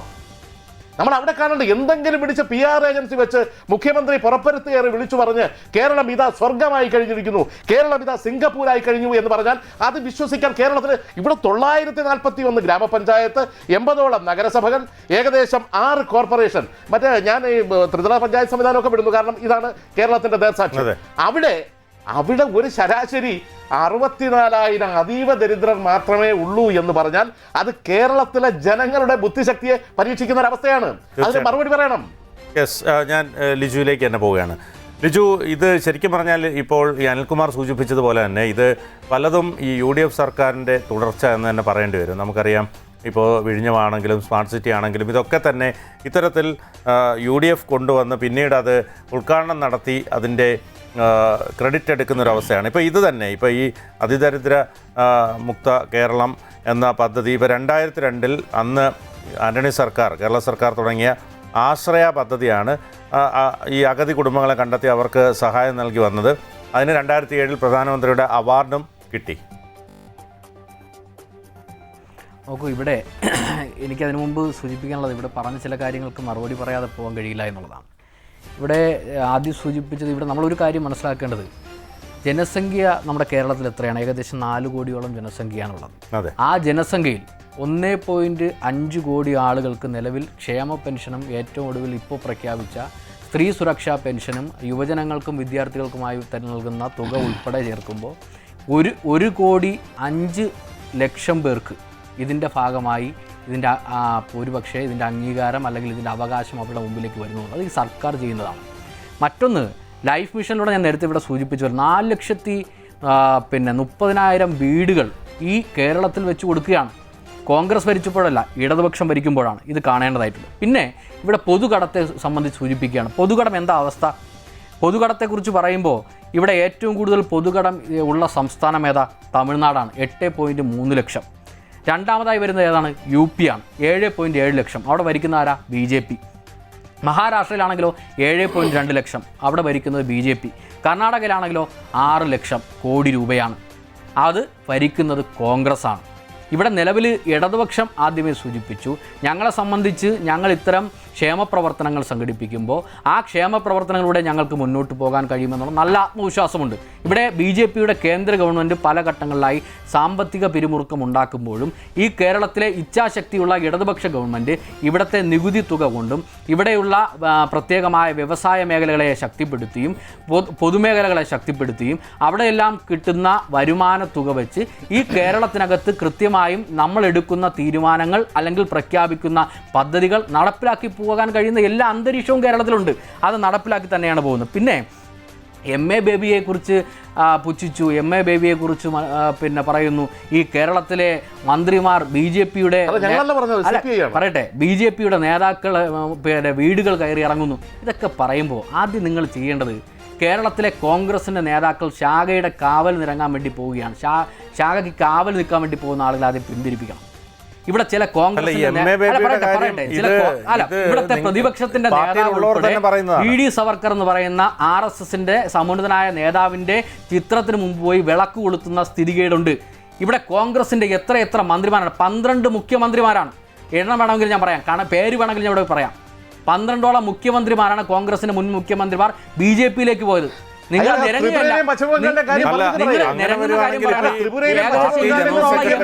MPമാർ അല്ല, ഞാൻ താങ്കൾ പറഞ്ഞപ്പോൾ ഞാനിവിടെ മിണ്ടിയില്ലല്ലോ, ഞാനിവിടെ ഒരു അക്ഷരം പറഞ്ഞില്ലല്ലോ. എൻ്റെ അവസരത്തിൽ കയറി ഇടപെടല്ലേ? നിങ്ങൾ പറഞ്ഞ എല്ലാം കേട്ടോണ്ടിരുന്നില്ലേ? 200ഓളം MLAമാരും MPമാരും BJPയിലേക്ക് പോയെന്നേ കോൺഗ്രസ് പെട്ടവർ. നിങ്ങൾ ആദ്യം നിങ്ങളുടെ കൂടെ ഉള്ളവരെ സംരക്ഷിച്ച് നിർത്തും. ആദ്യം അതിനുള്ള വഴി നോക്കണം. ശബരിമലയിൽ കേരളത്തിലെ ഇടതുപക്ഷ ഗവൺമെന്റ് ചെയ്തിട്ടുള്ള വികസനം, അതിൻ്റെ ഒരു ലേശം, ഒരു 10% ചെയ്യാൻ കോൺഗ്രസിന്റെ ഭരണസമിതി ഇരിക്കുമ്പോൾ കഴിഞ്ഞിട്ടില്ല. ശബരിമലയിലേക്ക് വിശ്വാസികൾ ചെല്ലുമ്പോൾ വിശ്വാസികൾക്കറിയാമെന്നേ ഈ ശബരിമലയിലേക്ക് ചെല്ലുമ്പോൾ അവിടെ നടത്തിയിട്ടുള്ള വികസനം സംബന്ധിച്ച് അതിവിടെ വന്നിരുന്ന് പറയുമ്പോൾ അത് കുറച്ചൊന്ന് പരിശോധിച്ച് പറയുന്നതായിരിക്കും. പിന്നെ ആരോഗ്യ മേഖലയിൽ എന്തു ചെയ്തിട്ടു എന്ന് പറയാൻ, ആരോഗ്യ മേഖലയിൽ കോവിഡ് കാലഘട്ടത്തിൽ അല്ല ഒന്നുകിൽ എനിക്ക് പറയാനുള്ള അവസരം അല്ല ആരോഗ്യം അല്ല ഞാൻ ഇവിടെ ആര് പറഞ്ഞപ്പോഴും ഞാൻ ഇടപെട്ടില്ല. അല്ല ഞാൻ പറഞ്ഞോട്ടെ, അതെന്ന് വെച്ചാൽ ഇത് ആരോഗ്യ മേഖലയിൽ നല്ല വികസനമാണെന്ന് പറയുമ്പോൾ അതിൽ നിങ്ങളുടെ ഒരു ഡോക്ടർ തന്നെയാണ് പറഞ്ഞത് ഇവിടെ എനിക്ക് ഉപകരണങ്ങളില്ല അല്ലെങ്കിൽ ചികിത്സ ചെയ്യാൻ കഴിയുന്നില്ല. ഡോക്ടർമാർ ലക്ഷക്കണക്കിന് ഡോക്ടർമാർ ഇതിനകത്തുണ്ടാകും. പല ഡോക്ടർമാർ പല അഭിപ്രായം പെടുന്നു അതിനകത്ത്.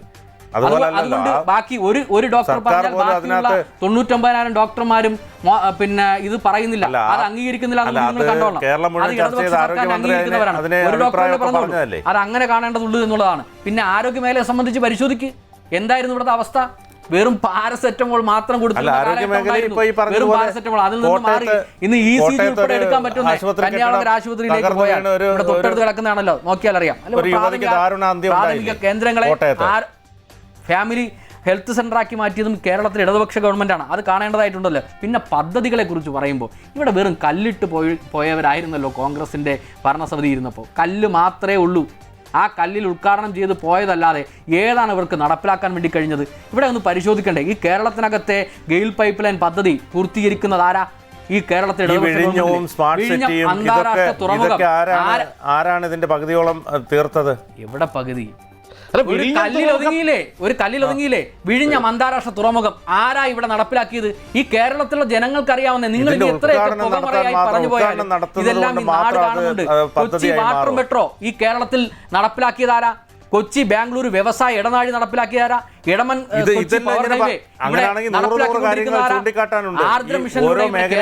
നൂറ് കാര്യങ്ങൾ ചൂണ്ടിക്കാട്ടാനുണ്ട്. അങ്ങനെ പറഞ്ഞാൽ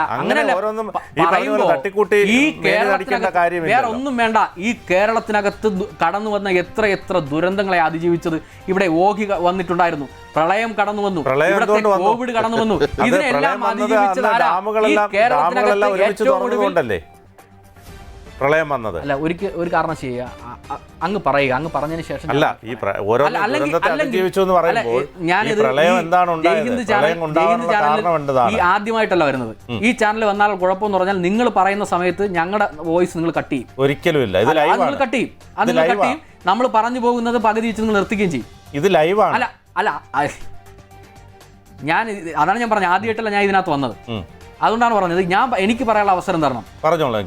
ഇതിനകത്ത് ഏറ്റവും അവസാന ഘട്ടത്തിൽ നമ്മൾ നടത്തിയിട്ടുള്ള വികസന പ്രവർത്തനങ്ങൾ, ആ വികസന പ്രവർത്തനങ്ങളെ ഒരിക്കലും ഈ പറഞ്ഞ കേരളത്തിലെ UDF ഗവൺമെൻറ് നടപ്പിലാക്കിയിരുന്ന പ്രവർത്തനങ്ങൾ അത് പകുതി വെച്ചല്ല, അത് കല്ലിൽ മാത്രം ഒതുങ്ങിപ്പോയതാണ് ചിലത്.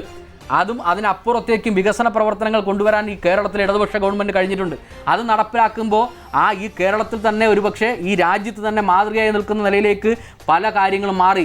നമുക്കറിയാലോ, പവർ കട്ടും ലോഡ് ഷെഡിങ്ങും ഉണ്ടായിരുന്ന നാടായിരുന്നു കേരളം. കുട്ടികൾ പാഠപുസ്തകം എടുത്ത് തുറന്നു വെക്കുമ്പോൾ എന്തായിരുന്നു അവസ്ഥ? അപ്പോഴേ കറണ്ട് പോവുകയായിരുന്നു. ഇപ്പം എന്താ? ഈ കേരളത്തിനകത്ത് ഏതെങ്കിലും കുട്ടി പഠിക്കാനായിട്ട് പാഠപുസ്തകം എടുത്ത് തുറന്നു വെക്കുമ്പോൾ പവർ കട്ടും ലോഡ് ഷെഡിങ്ങുമുള്ള അവസ്ഥ ഈ കേരളത്തിലുണ്ടോ? അത് മാറ്റിയതാരാ? ഇടതുപക്ഷ ഗവൺമെൻറ് അല്ലേ? ഇതെല്ലാം കാണണ്ടേ? ഈ കേരളത്തിൽ ദരിദ്രരെയും അതിദരിദ്രരെയും മാറ്റി എന്താണ് അതിദരിദ്ര എന്നുള്ളത് ആദ്യം ഇവിടെ ഇരിക്കുന്ന ചില ആളുകൾ മനസ്സിലാക്കണം എന്നുള്ളത്. അത് ഞാൻ ആദ്യം സൂചിപ്പിച്ചതാണ്. ഞാൻ ഇനി വീണ്ടും പറഞ്ഞു പോകാൻ വേണ്ടി നിൽക്കുന്നില്ല. ഏറ്റവും ദുർബലപ്പെട്ട ആളുകളാണ്. അവർക്ക് കൂടെ സഹായത്തിനായില്ലാത്ത, ഒരുപക്ഷെ ഇറങ്ങി നടക്കാൻ കഴിയാത്ത, ആരോഗ്യ ബുദ്ധിമുട്ടുള്ള, വിവിധങ്ങളായ അസുഖം ബാധിച്ച് വീട്ടിൽ കിടക്കുന്നവരായിട്ടുള്ള അതിദരിദ്രരാണ് ഈ പറഞ്ഞ 64,006 ആളുകൾ, കുടുംബങ്ങൾ. ആ കുടുംബങ്ങളെയാണ് സംരക്ഷിക്കുന്നത്. ആ കുടുംബങ്ങൾ എന്ന് പറയുമ്പോൾ ഞാൻ നേരത്തെ പറഞ്ഞു 1 ലക്ഷത്തിനപ്പുറത്തേക്ക് ആളുകൾ അതിനകത്ത് ആ കുടുംബത്തിനകത്ത് വരും. അവരെയാണ് സംരക്ഷിക്കുന്നത്. ഈ പറയുന്നത് പോലെ പഞ്ചായത്തുകൾ പരിശോധിക്കുമ്പോൾ ഇന്ന് ഏത് പഞ്ചായത്ത് 64,000 ഒന്ന് ഇടപെടുകയാണ്. 64,006 കുറഞ്ഞതാണ് എല്ലാവരും സംശയിക്കുന്നത്. ഇവരെല്ലാം അതിദാരിദ്ര്യത്തിൽ നിന്ന് മഞ്ഞക്കാർഡുള്ള അന്ത്യോദയ 4.5 ലക്ഷം വീടുകൾ കൊടുത്തത്. അന്ത്യോദയ അന്നയോജനയിൽ ഗുണഭോക്താക്കൾ ഇല്ലാതെ വരില്ല എന്നുള്ള ചോദ്യമാണ് എല്ലാവരും ഉന്നയിക്കുന്നത്. BPL കാർഡിന്റെ ഉടമകളായിട്ടുള്ള ആളുകൾക്ക് ഈ പറഞ്ഞ പോലെ റേഷൻ കടയിൽ നിന്ന് അരി വിതരണം നൽകുന്നുണ്ട്. നിയമസഭയിൽ 30 ദിവസം മുമ്പ് ഭക്ഷ്യമന്ത്രി കൊടുത്ത കണക്ക്, ഭക്ഷ്യമന്ത്രി കൊടുത്ത കേരളത്തിൽ അതിദരിദ്രരുടെ കണക്ക്, CPM MLA കൊടുത്ത കണക്ക്, അതിദരിദ്രരുടെ കണക്ക് 30 ദിവസം കൊണ്ട് 64,000. അതെങ്ങനെയാണ്? അതിദരിദ്രരുടെ കണക്ക് കൃത്യമായി നാളെ പ്രഖ്യാപിക്കുന്നുണ്ടല്ലോ. പ്രഖ്യാപിക്കുമ്പോൾ ആരൊക്കെയാണ്, എവിടെയൊക്കെ എത്ര എണ്ണം വന്ന് തരും? നമ്മുടെയൊക്കെ വാർഡുകൾ പരിശോധിക്കും, നമ്മുടെ പ്രദേശങ്ങൾ പരിശോധിക്കും. പരിശോധിക്കുമ്പോൾ നമുക്ക് മനസ്സിലാവുമല്ലോ. നമ്മുടെ പ്രദേശത്ത് ഏറ്റവും അതിദരിദ്രരായിട്ടുള്ളത് ഞങ്ങൾ സൂചിപ്പിക്കുന്നത് പറഞ്ഞാൽ വീട്ടിൽ നിന്ന് പുറത്തിറങ്ങാൻ കഴിയാതെ, നോക്കാൻ ആളില്ലാതെ, ആരോഗ്യ ബുദ്ധിമുട്ടുണ്ടായി ഏറ്റവും പ്രായം ചെന്ന ആളുകൾ കഴിയുന്ന സ്ഥലങ്ങളുണ്ട്. അവർക്ക് ഒരിടത്തേക്ക് ഇറങ്ങിച്ചെന്ന് ആരുടെ സഹായം വാങ്ങാൻ കഴിയാത്തവരായിരിക്കും. അവരാണ് അതിദരിദ്രർ. അല്ലാതെ ദരിദ്രരായിട്ടുള്ളവർ, വീടില്ലാത്തവരുണ്ടാവും. അതാണ് 4 ലക്ഷം വീട് കൊടുത്തത്, 2000 രൂപ വെച്ച് പെൻഷൻ കൊടുക്കുന്നത്.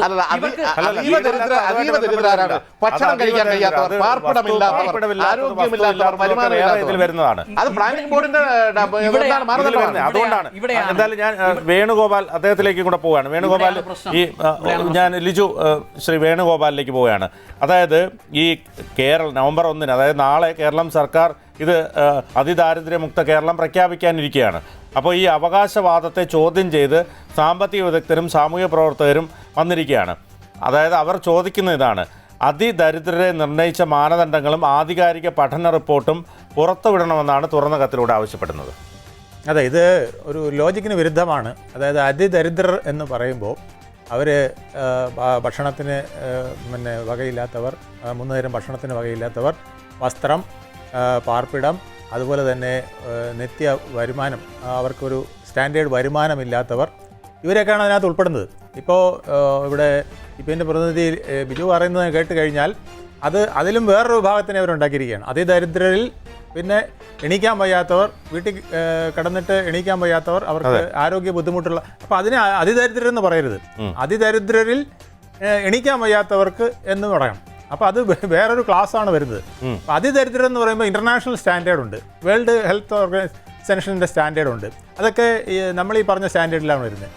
അത് നമ്മൾ ആ ഡെഫിനിഷൻ പറയുമ്പം ഈ പറഞ്ഞ പോലെ കോൺഗ്രസ് ആരോപിക്കുന്ന പോലെ ചിലപ്പം നമ്മുടെ പലർക്കും പല ആനുകൂല്യങ്ങൾ കേന്ദ്രത്തിൽ നിന്ന് കിട്ടുന്നത് ഇല്ലാതായി. അപ്പോൾ അങ്ങനെയാണെങ്കിൽ പറയണം, ഞങ്ങൾ അതിദരിദ്രരൊക്കെ ഉണ്ട്, അതിൽ ഏറ്റവും ഗതികെട്ടവരായ എണീക്കാൻ പോലും വയ്യാത്ത കുറച്ച് രോഗികളുണ്ട്, അവരെ 64,000 പേരെ പറഞ്ഞത്. ബാക്കി അതായത് ഞാൻ പറയാം, 2011 സെൻസസ് പ്രകാരം സംസ്ഥാനത്താകെ 1.16 ലക്ഷം ആദിവാസി കുടുംബങ്ങളിലായി 4.85 ലക്ഷം ആദിവാസികളുണ്ട്. എന്നാൽ പുതിയ കണക്കിൽ 6,400 കുടുംബങ്ങളെ മാത്രമാണ് ഉൾപ്പെടുത്തിയിരിക്കുന്നത്. അതുപോലെ തന്നെ ഈ ആദ്യ ലിസ്റ്റിലെ 1,18,309 കുടുംബങ്ങൾ ഈ 64,006 ചുരുക്കിക്കൊണ്ടാണ് പുതിയ ലിസ്റ്റ് വരുന്നത്. അതായത് അതിദരിദ്രർ എന്ന് പറയുകയാണെങ്കിൽ ആ ലിസ്റ്റാണ് നമ്മൾ എടുക്കേണ്ടത്. ആ ലിസ്റ്റ് എന്ന് പറയുന്നതിന് ഒരു സ്റ്റാൻഡേർഡ് ഉണ്ട്, ഇൻ്റർനാഷണൽ സ്റ്റാൻഡേർഡ് ഉണ്ട്. വേൾഡ് ഹെൽത്ത് ഓർഗനൈസേഷൻ ആയാലും, അല്ലെങ്കിൽ ലോകബാങ്ക് ആയാലും, കേന്ദ്ര ഗവൺമെൻറ് ആയാലും, നീതി ആയോഗ് ആയാലും, സ്റ്റേറ്റ് ഗവൺമെൻറ് പോലും പാലിക്കുന്ന ആ സ്റ്റാൻഡേർഡ് എന്ന് പറയുന്നത് ഞാൻ പറഞ്ഞ 4 കാര്യങ്ങളാണ്: ഭക്ഷണം, വസ്ത്രം, ഒരു പെർസെൻറ്റേജ് ഓഫ് വരുമാനം, അതുപോലെ തന്നെ വാസസ്ഥലം. ഈ 4 സാധനങ്ങളില്ലാത്തവരാണ് അതിദരിദ്രം എന്ന് പറയുന്നത്. അപ്പോൾ അതിനകത്ത് നമ്മൾ ഈ പറഞ്ഞ വിധത്തിൽ എണീക്കാൻ വയ്യാത്തവരെ മാത്രമേ ഞങ്ങൾ ഉൾപ്പെടുത്തിയിട്ടുള്ളൂ എന്ന് പറഞ്ഞാൽ അത് ശരി. അത് പക്ഷേ പ്രത്യേകം പറയണം, അതിദരിദ്രർ മുഴുവൻ പോയി എന്ന് പറയുന്നത്. അതിദരിദ്രരാണെങ്കിൽ നീതി ആയോഗിൻ്റെ കണക്ക് പ്രകാരം തന്നെ 0.71 ഉണ്ട്. 0.71 എന്ന് പറയുമ്പോൾ കേരളം അതായത് കൂടുതലാണ്. ഞാൻ കുറച്ചാണ് പറഞ്ഞത്. അപ്പോൾ അത് 0.71 ആണെങ്കിൽ പോലും 2.5 കോടി വരികയാണ്. അപ്പോൾ അതിനേക്കാൾ കൂടുതലായിപ്പം ഇദ്ദേഹം പറയുന്നത് 2.5 കോടി എങ്ങനെയാണ്? ആകെ ഉള്ളത് 4 കോടി ജനങ്ങളാണ്. 2.5 കോടി ആളുകൾ 2.5 കോടിയല്ല, 2 ലക്ഷം. 2 ലക്ഷമാണ്. അല്ല, ഞാൻ പറയട്ടെ, ഇപ്പൊ ഇതിനകത്ത് ഇപ്പൊ ഒരു സംശയം സാർ. അതായത് ഈ പറഞ്ഞതുപോലെ ദാരിദ്ര്യ സർവേയുടെ രീതിശാസ്ത്രം സംബന്ധിച്ച് പരിശോധിച്ചാൽ ഇപ്പോൾ ദിവസക്കൂലി 233 മാത്രം ലഭിക്കുന്ന, ഇപ്പോൾ അവർക്ക് കുറച്ച് വർദ്ധിപ്പിച്ചിട്ടുണ്ട്. ആശാ വർക്കേഴ്സ് ഉൾപ്പെടെയുള്ളവരും അസംഘടിത മേഖലയിലെ തൊഴിലാളികളും അതിദരിദ്ര വിഭാഗത്തിലാണ് കണക്കുകൂട്ടിയിരുന്നത്. അതിദാരിദ്ര്യ പ്രഖ്യാപനത്തിന് ഉപയോഗിക്കുന്ന സാമ്പത്തിക മാനദണ്ഡങ്ങളെ സംബന്ധിച്ച് സംസ്ഥാന സ്റ്റാറ്റിസ്റ്റിക്കൽ വകുപ്പുമായോ പ്ലാനിംഗ് ബോർഡുമായോ കൂടിയാലോചന നടത്തിയിട്ടുണ്ടോ എന്നുള്ളത് സംശയമുണ്ട്. അതുപോലെ തന്നെ ദാരിദ്ര്യ നിർമ്മാർജ്ജനം ലാഘവത്തോടെ കൈകാര്യം ചെയ്യേണ്ട പ്രശ്നമല്ലെന്നും ഇതിനെ ഒരു പ്രചാര വേലയാക്കുന്നത് അസ്വീകാര്യമാണെന്നുമൊക്കെ ഇത്തരത്തിൽ ഇവർ ഈ സാമൂഹ്യ പ്രവർത്തകരടക്കം സാമ്പത്തിക വിദഗ്ധരടക്കം പറയുന്നുണ്ട്. അതെ, ഇത് വ്യക്തമാണ് ആ കണക്ക്. കാരണം ഈ 0.71 വന്നപ്പോൾ തന്നെ 2.5 ലക്ഷം പേരുണ്ട്. അപ്പോൾ അതിൽ നിന്നാണ് നമ്മൾ 64,000 എന്ന് പറയുന്നത്. അപ്പോൾ ബാക്കിയുള്ളവർ എവിടെ പോയി? ബാക്കിയുള്ളവരെ ഇതിനകത്ത് ഉൾപ്പെടുത്തിയിട്ടില്ല. അപ്പോൾ അതിൽ നിന്ന് വ്യക്തമാക്കുന്നത്, ഇപ്പം പറഞ്ഞ കാര്യം കറക്റ്റാണ്, ആ അതിദരിദ്രരിൽ ചിലരെ മാത്രം, അതായത് കിടപ്പ് രോഗികൾ, എണീക്കാൻ വയ്യാത്തവർ, വീട്ടിന് പുറത്ത് പോകാൻ പറ്റാത്ത അവരെ മാത്രം ഞങ്ങൾ സംരക്ഷിച്ചു എന്നാണ് പറയേണ്ടത്. മറ്റേത് പറയുമ്പോൾ ഉള്ള പ്രശ്നം എന്ന് വെച്ചാൽ ഇവർക്ക് കിട്ടാനുള്ള ആനുകൂല്യം നഷ്ടപ്പെട്ടു. അതാണ് ഇപ്പോൾ റേഷൻ വിഹിതം അങ്ങനെയൊക്കെയുള്ള കാര്യങ്ങളിലെല്ലാം പ്രശ്നം വരും. ഇത് മാത്രമല്ല, വേറെ ഏതെല്ലാം ആനുകൂല്യങ്ങൾ എവിടെ നിന്ന് ഇപ്പോൾ കിട്ടേണ്ടതുണ്ടോ അതെല്ലാം നമുക്ക് നഷ്ടപ്പെടുന്ന സാഹചര്യം വരും. റേഷൻ ഉൾപ്പെടെയുള്ള കാര്യങ്ങൾ, മഞ്ഞക്കാർഡ് ഉൾപ്പെടെയുള്ളവരുടെ ആ ആനുകൂല്യങ്ങളെല്ലാം നഷ്ടപ്പെടുകയാണ്. ഇതിൻ്റെ ഫലമായിട്ട് അവർക്ക് കിട്ടേണ്ട പല ആനുകൂല്യങ്ങളും നഷ്ടപ്പെടുന്നത് മാത്രമല്ല, അവർ പിന്നെ ഇനി ഇതിനേക്കാൾ താഴ്ന്ന അവസ്ഥയിലേക്ക് പോവുകയാണ്. അപ്പോൾ അതീവ ഗുരുതരാവസ്ഥയിലേക്ക് പോവുകയാണ്. അപ്പം നമ്മൾ ഒരു പ്രഖ്യാപനം വഴി അതിദരിദ്രരെ ഇല്ലാതാക്കി എന്ന് പറയുമ്പം അതിനേക്കാൾ കൂടുതൽ വലിയ കുഴിയിലേക്ക് അവരെ തള്ളി അതിദരിദ്രരെ സൃഷ്ടിക്കുന്ന ഈ കിടപ്പ് രോഗിയേക്കാൾ മരിച്ചു പോകുന്ന വിധത്തിലേക്ക് വരുന്ന ഒരു അവസ്ഥയിലേക്ക് അവരെ പട്ടിണി കിടന്ന് മരിക്കുന്ന അവസ്ഥയിലേക്ക് ഉണ്ടാക്കുന്ന ഒരു സാഹചര്യം ഉണ്ടാകും. അതാണ് നമ്മൾ ഈ പ്രഖ്യാപനത്തിലൂടെ പ്രധാനമായിട്ടും അനിൽകുമാർ ഈ പറഞ്ഞതുപോലെ അത് പ്രധാനപ്പെട്ട ഒരു പോയിന്റാണ്. ഇപ്പൊ ഈ പറഞ്ഞതുപോലെ തട്ടിക്കൂട്ടി പെട്ടെന്നൊരു പ്രഖ്യാപനം നടത്തുമ്പോൾ ഈ പറഞ്ഞത് 64,006 കുടുംബങ്ങളെ കണ്ടെത്തി അതിദാരിദ്ര്യത്തിൽ നിന്ന് മാറ്റാനുള്ള നടപടികൾ സ്വീകരിച്ചതായിട്ടാണ് പറയുന്നത്. പക്ഷേ അതിപ്പോൾ ഈ ഒരു പ്രഖ്യാപനത്തിന് വേണ്ടിയിട്ടുള്ളൊരു നടപടികളാണ്. ഈ പറഞ്ഞതുപോലെ ഇപ്പോൾ വേണുഗോപാൽ സാർ പറഞ്ഞതുപോലെ ഇത് മറ്റ് പല രീതിയിലും അവരെ ബാധിക്കും. തീർച്ചയായും കേന്ദ്ര ഗവൺമെൻറ് നമുക്കറിയാം ഭക്ഷ്യസുരക്ഷാ നിയമപ്രകാരവും കേരളത്തിൽ ഈ 4 തരത്തിലുള്ള റേഷൻ കാർഡുകളാണുള്ളത്. ആ 4 തരത്തിലുള്ള റേഷൻ കാർഡ് ഉപയോഗിച്ചുകൊണ്ട് കേരളത്തിലേക്ക് ഭക്ഷ്യധാന്യങ്ങളുടെ വിഹിതം എത്തുമ്പോൾ ഈ പറഞ്ഞതുപോലെ അതീവ ദരിദ്രരായ ആളുകൾക്ക് ധാരാളം കിട്ടുന്നുണ്ട്. അപ്പോൾ ഇവർ ഈ പറഞ്ഞതുപോലെ 5,90,000 ഏകദേശം 6 ലക്ഷത്തോളം ഗുണഭോക്താക്കളുടെ എണ്ണം 64,000 ചുരുക്കുമ്പോൾ അവരുടെ വിഹിതം വെട്ടിക്കുറയ്ക്കുകയാണ്. അപ്പോൾ നമ്മുടെ മേനി നടിച്ചത് കൊണ്ട് പോലും ഇവരുടെ ജീവിത സാഹചര്യം അതീവ ഗുരുതരാവസ്ഥയിലേക്കാണ് ഈ ഗവൺമെൻറ് തള്ളിവിടുന്നത്. ഇവർ ചെയ്യുന്നത് എന്താണെന്ന് ഇവർക്കറിയില്ല. ഇവർക്ക് ഇതിനെ സംബന്ധിച്ച് തെരഞ്ഞെടുപ്പുമായി ബന്ധപ്പെട്ട് കഴിഞ്ഞ കുറേ ദിവസമായി ഇവിടെ നടക്കുന്ന കുറേ പ്രഖ്യാപനങ്ങളുണ്ട്. ആ പ്രഖ്യാപനം മൂലം കേരളത്തിൽ യാഥാർത്ഥ്യങ്ങളിൽ നിന്ന് വലിയൊരു ഒളിച്ചോട്ടമാണ് ഇവർ നടത്തുന്നത്. ഇവർക്ക് ഇത് നടപ്പിലാക്കി. ഇനി നമുക്കറിയാം BPL കാർഡ്. ആ BPL കാർഡ് ചിലപ്പോൾ ആ കുടുംബത്തിലെ ഒരാളിന് ജോലി കിട്ടിയാൽ അവർ പ്രത്യേക കാർഡ് ഉണ്ടാക്കി അവർ പോകും. കാരണം അച്ഛനും അമ്മയൊക്കെ ദാരിദ്ര്യാവസ്ഥയിലാണെങ്കിൽ മകന് ജോലി ഉണ്ടെങ്കിൽ അല്ലെങ്കിൽ വീട്ടിൽ ഒരു കാറുണ്ടെങ്കിൽ ഇതൊക്കെ ഇങ്ങനെയുള്ള മാനദണ്ഡങ്ങളുണ്ട്. കാറുണ്ടെങ്കിൽ അവരെ BPL കാർഡിൽ നിന്നും അവരെ ഒഴിവാക്കും. അപ്പോൾ ഇവിടെ ഇത് ചെയ്യുന്നത് ഈ 64,000 ആളുകളെ മാത്രം കുടുംബങ്ങളെ അവശേഷിപ്പിച്ചുകൊണ്ട് ബാക്കി വരുന്ന 5.25 ലക്ഷങ്ങളോട് ഈ ഗവൺമെൻറ് കാണിക്കുന്ന ഏറ്റവും വലിയ ദ്രോഹമാണ്. അവരുടെ ജീവിത സാഹചര്യത്തിൽ ഒരു വ്യത്യാസവും ഈ ഗവൺമെന്റിന് വരുത്താൻ സാധിച്ചിട്ടില്ല. ഇവിടെ ലൈഫ് മിഷൻ പദ്ധതിയെ കുറിച്ചൊക്കെ ഇവിടെ പറയുന്നുണ്ട്. ഈ നമ്മുടെ തദ്ദേശ സ്വയംഭരണ സ്ഥാപനങ്ങൾ ഒരു വർഷം നമുക്ക് ഈ വീട് വെക്കുന്നതും ബന്ധപ്പെട്ട് എത്രയോ ഏജൻസികളിൽ നിന്നാണ് പണം കടമെടുക്കുന്നത്, ലോൺ എടുക്കുന്നത്. ആ ലോൺ എടുത്ത് പ്ലാൻ ഫണ്ട് വരുമ്പോഴത്തേക്ക് ഇതെല്ലാം ഈ ലോൺ പലിശ അടയ്ക്കേണ്ട പൈസയാണ് ആദ്യം അടയ്ക്കേണ്ടത്. അപ്പം അവിടെയെല്ലാം ഈ കടക്കെണി ഉണ്ടാക്കി ഇവിടെ CPM-ൻ്റെ പ്രതിനിധി ഒരു അഭിപ്രായം പറഞ്ഞത് UP-യിലെ പൊതുക്കടം ഇത്ര, തമിഴ്നാട്ടിലെ പൊതുക്കടം ഇത്ര, നമ്മൾ ഏകദേശം 4 ലക്ഷം കോടി കേരളത്തിലെ പൊതുക്കടം. അപ്പോൾ ഞാനൊന്ന് ചോദിക്കട്ടെ, UP-യുമായി കമ്പയർ ചെയ്യുമ്പോൾ നമുക്ക് അത് UP-യുടെ 12-1 നമ്മളില്ല. നമുക്ക് ആകെ 14 ജില്ലകളാണുള്ളത്. തമിഴ്നാടിൽ 52 ജില്ലകളുണ്ട്, വൻ ഭൂപ്രദേശമുണ്ട്. അവരുടെ പൊതുകടവും അവരുടെ വരുമാനവും അവരുടെ അവസ്ഥയും വളരെ വ്യത്യസ്തമാണ്. ഇവിടെ ഈ ചെറിയ സംസ്ഥാനത്തെ ഈ ഗവൺമെൻറ് 10 വർഷക്കാലം കൊണ്ട് പിണറായി വിജയൻ കേരളത്തിൻ്റെ മുഖ്യമന്ത്രി ആയതിനു ശേഷം ഈ എന്തുമാത്രം പൊതുക്കടം വർദ്ധിച്ച് ഇതങ്ങോട്ട് മുമ്പോട്ട് പോകാൻ കഴിയാത്ത അവസ്ഥ. ഇനി ഈ പ്രഖ്യാപിച്ച DA കുടിശ്ശിക കൊടുക്കാൻ സാധിക്കുന്നതാണ്? ഈ ഗവൺമെൻറ്റിന് കൊടുക്കാൻ പറ്റുമോ? ഈ ഗവൺമെൻറ് അവസാന കാലഘട്ടമാണ് ഇന്ന് വരുത്തി വെച്ച. കാരണം തെരഞ്ഞെടുപ്പ് പ്രകടന പത്രികയിൽ അവർ പറഞ്ഞു എന്നാണ് അവകാശപ്പെടുന്നത്. തെരഞ്ഞെടുപ്പ് പ്രകടന പത്രികയിൽ അത് പറഞ്ഞുവെങ്കിൽ അത് ആദ്യത്തെ വർഷം നടപ്പിലാക്കണം. ആദ്യത്തെ വർഷമാണ് അവരുടെ കാര്യങ്ങൾ. ഇവിടെ ഉമ്മൻചാണ്ടി ഗവൺമെൻറ് 2011 അധികാരത്തിൽ വന്നപ്പോൾ 100 ദിവസ കർമ്മ പദ്ധതികൾ പ്രഖ്യാപിച്ചു. 100 ദിവസം കൊണ്ട് നടപ്പിലാക്കി. ബഹുജന സമ്പർക്ക പരിപാടി നടത്തി. ആദ്യത്തെ 1 വർഷം കൊണ്ട് നടപ്പിലാക്കേണ്ട പദ്ധതികളെ കുറിച്ച് പറഞ്ഞു. ഇവിടെ ഈ വിഴിഞ്ഞം തുറമുഖത്തിൻ്റെ ഇപ്പോൾ പുതിയ അവകാശികൾ, വിഴിഞ്ഞം തുറമുഖം യാഥാർത്ഥ്യമാക്കാൻ ഗവൺമെൻറ് 2011 മുതൽ 15 ശിലാസ്ഥാപനം നടത്തി കരാറുകാരനെ നിശ്ചയിച്ച് പണി തുടങ്ങുമ്പോൾ വരെ കേരളത്തിൻ്റെ മുഖ്യമന്ത്രി പിണറായി വിജയനും CPM-ഉം പറഞ്ഞത് ഇത് 6000 കോടി രൂപയുടെ റിയൽ എസ്റ്റേറ്റ് കച്ചവടം എന്ന് പറഞ്ഞുകൊണ്ട് ഈ പദ്ധതിയെ തുരങ്കം വെക്കുന്നതിന് വേണ്ടിയാണ് ശ്രമിച്ചിട്ടുള്ളത്. കൊച്ചി മെട്രോ തുടങ്ങിയത് കൊച്ചി മെട്രോയുടെ ഉദ്ഘാടനം പരീക്ഷണാടിസ്ഥാനത്തിലുള്ള ഓട്ടം അവസാനിച്ചാണ് ആ ഗവൺമെൻറ് മാറുന്നത്. കണ്ണൂർ വിമാനത്താവളം അടക്കം കേരളത്തിലെ മെഗാ വികസന പദ്ധതികൾ മുഴുവൻ നടപ്പിലാക്കിയത് UDF-ൻ്റെ ഗവൺമെൻറ്റാണ്. ഇവിടെ നടപ്പിലാക്കിയത് എന്താണ്? ശബരിമല കൊള്ള. ഇവരിവിടെ നടപ്പിലാക്കിയത് എന്താണ്? ഇവിടെ സ്വർണ്ണ കള്ളക്കടത്ത്, ഡോളർ കള്ളക്കടത്ത്, മാസപ്പടി, പൊതുവിദ്യാഭ്യാസ മേഖല. ഇപ്പോൾ ഞാൻ തേവലക്കര സ്കൂളിന്റെ കാര്യം ഇവിടെ പറഞ്ഞു. ഈ ഗവൺമെന്റ് കേരളത്തിലെ പുതിയ തലമുറയോട് ചെയ്തത് ഏറ്റവും വലിയ ദ്രോഹം എന്താണ്? ഇവിടെ മനുസ്മൃതി പഠിപ്പിക്കാനുള്ള ഒരു സാഹചര്യം പൊതുവിദ്യാഭ്യാസ വഴി. നയം NEP നടപ്പിലാക്കുന്നത് മൂലം കേരളത്തിൽ Yes, ഉണ്ടാക്കിയത് ശരി, ശിവൻകുട്ടിയും കേരളത്തിന്റെ മുഖ്യമന്ത്രിയുമാണ്. ശരി, അപ്പൊ ലിജു. അതിന് അവർ ഈ കേരളീയ പൊതു സമൂഹത്തോട് മാപ്പ്, അപ്പൊ അതെല്ലാം ലിജു. മറച്ചു വെക്കാൻ ഇവിടെ കുറച്ച് കിറ്റും കൊടുത്ത്, ഇവിടെ ക്ഷേമ പെൻഷൻ വർദ്ധിപ്പിച്ച്, ഇവിടെ DAയും വർദ്ധിപ്പിച്ച്, ഇവിടെ ഈ പറഞ്ഞതുപോലെ നാളെ കേരളം ദാരിദ്ര്യ മുക്തമെന്ന് പ്രഖ്യാപിച്ചാൽ അത് വിശ്വസിക്കാൻ കേരളത്തിലെ ലിജു. ജനങ്ങൾ 100% ലിജു, ഈ പറഞ്ഞതുപോലെ ഒരു സാമാന്യ ബോധം ഈ CPM-നും കേരളത്തിലെ ഗവൺമെന്റ് ഉണ്ടാവണം. വ്യക്തമാണ് ലിജു ഈ പറഞ്ഞതുപോലെ ഇത്തരത്തിൽ ഭരണം കിട്ടില്ല എന്ന് ഉറപ്പിച്ച രീതിയിലുള്ള പ്രവർത്തനങ്ങളാണ് കാണിച്ചുകൊണ്ടിരിക്കുന്നത്. അതാണ് കേരളീയ പൊതുസമൂഹം വിലയിരുത്തുന്നതും അതാണ്. കാരണം ഇത്തരത്തിൽ ഈ അതിദരിദ്രർ എന്ന് പ്രഖ്യാപിക്കുമ്പോൾ അത് ഏറെ പേർക്ക് ദോഷകരമായി ബാധിക്കുന്നു. അതോടൊപ്പം തന്നെ വാരിക്കോരിയുള്ള പ്രഖ്യാപനങ്ങൾ, അയ്യപ്പ സംഗമം, ഇതൊക്കെ സൂചിപ്പിക്കുന്നത് നിങ്ങൾ സ്വയം ഇതോടുകൂടി ഞങ്ങൾ പോവുകയാണ് എന്ന് പറയുന്നതിന് തുല്യമല്ലേ?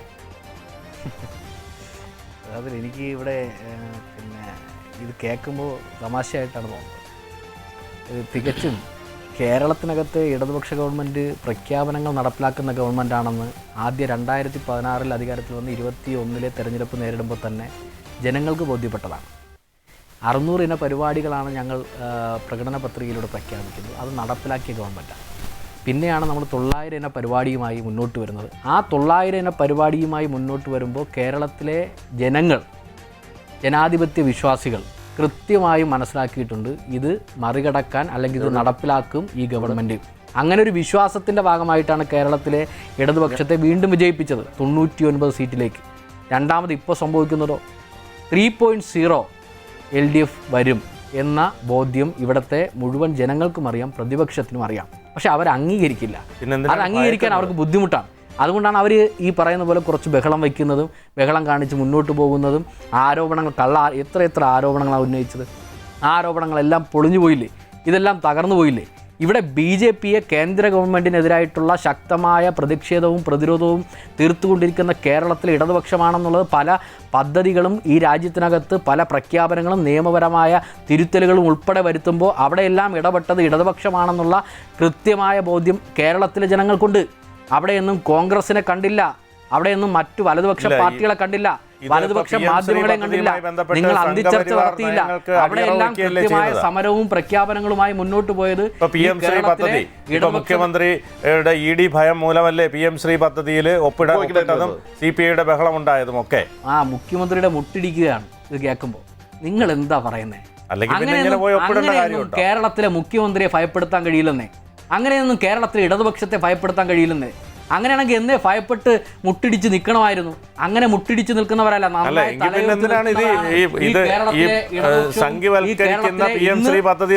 കേരളത്തിലെ മുഖ്യമന്ത്രിയായിരിക്കുന്ന സഖാവ് പിണറായി വിജയനും. അതിൽ നിങ്ങൾക്ക് സംശയം വേണ്ട. നിങ്ങൾ ശ്രീ MA ബേബി പോലും എതിർത്ത പദ്ധതിയെ ഒപ്പിട്ട് സ്വീകരിച്ചത് പിന്നെന്തിനാണ്? ഇവിടെ PM ശ്രീയെ സംബന്ധിച്ചൊക്കെ അത് ഇടതുപക്ഷം ആലോചന നടത്തി അതിനെ സംബന്ധിച്ച് വരുന്ന ഘട്ടങ്ങളിൽ അതിൻ്റെ തീരുമാനങ്ങൾ കൃത്യസമയത്ത് അറിയിക്കുക തന്നെ ചെയ്യും. അതിന് തർക്കമൊന്നും വേണ്ട.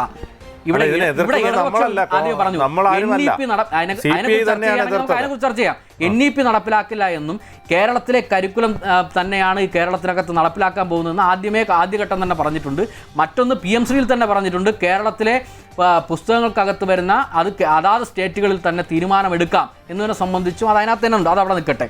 2, ഇവിടെ ശ്രീ വേണുഗോപാൽ അദ്ദേഹം പറഞ്ഞത് രാഷ്ട്രീയ നിരീക്ഷകനാണ്. എനിക്ക് തോന്നുന്നു അദ്ദേഹം കോൺഗ്രസിന്റെ പ്രതിനിധിയായി വരുന്നതിന് പകരം രാഷ്ട്രീയ നിരീക്ഷകനായി ഇവിടെ വന്നതാണ്. കോൺഗ്രസിന്റെ അതേ നിലപാട് തന്നെയാണ്.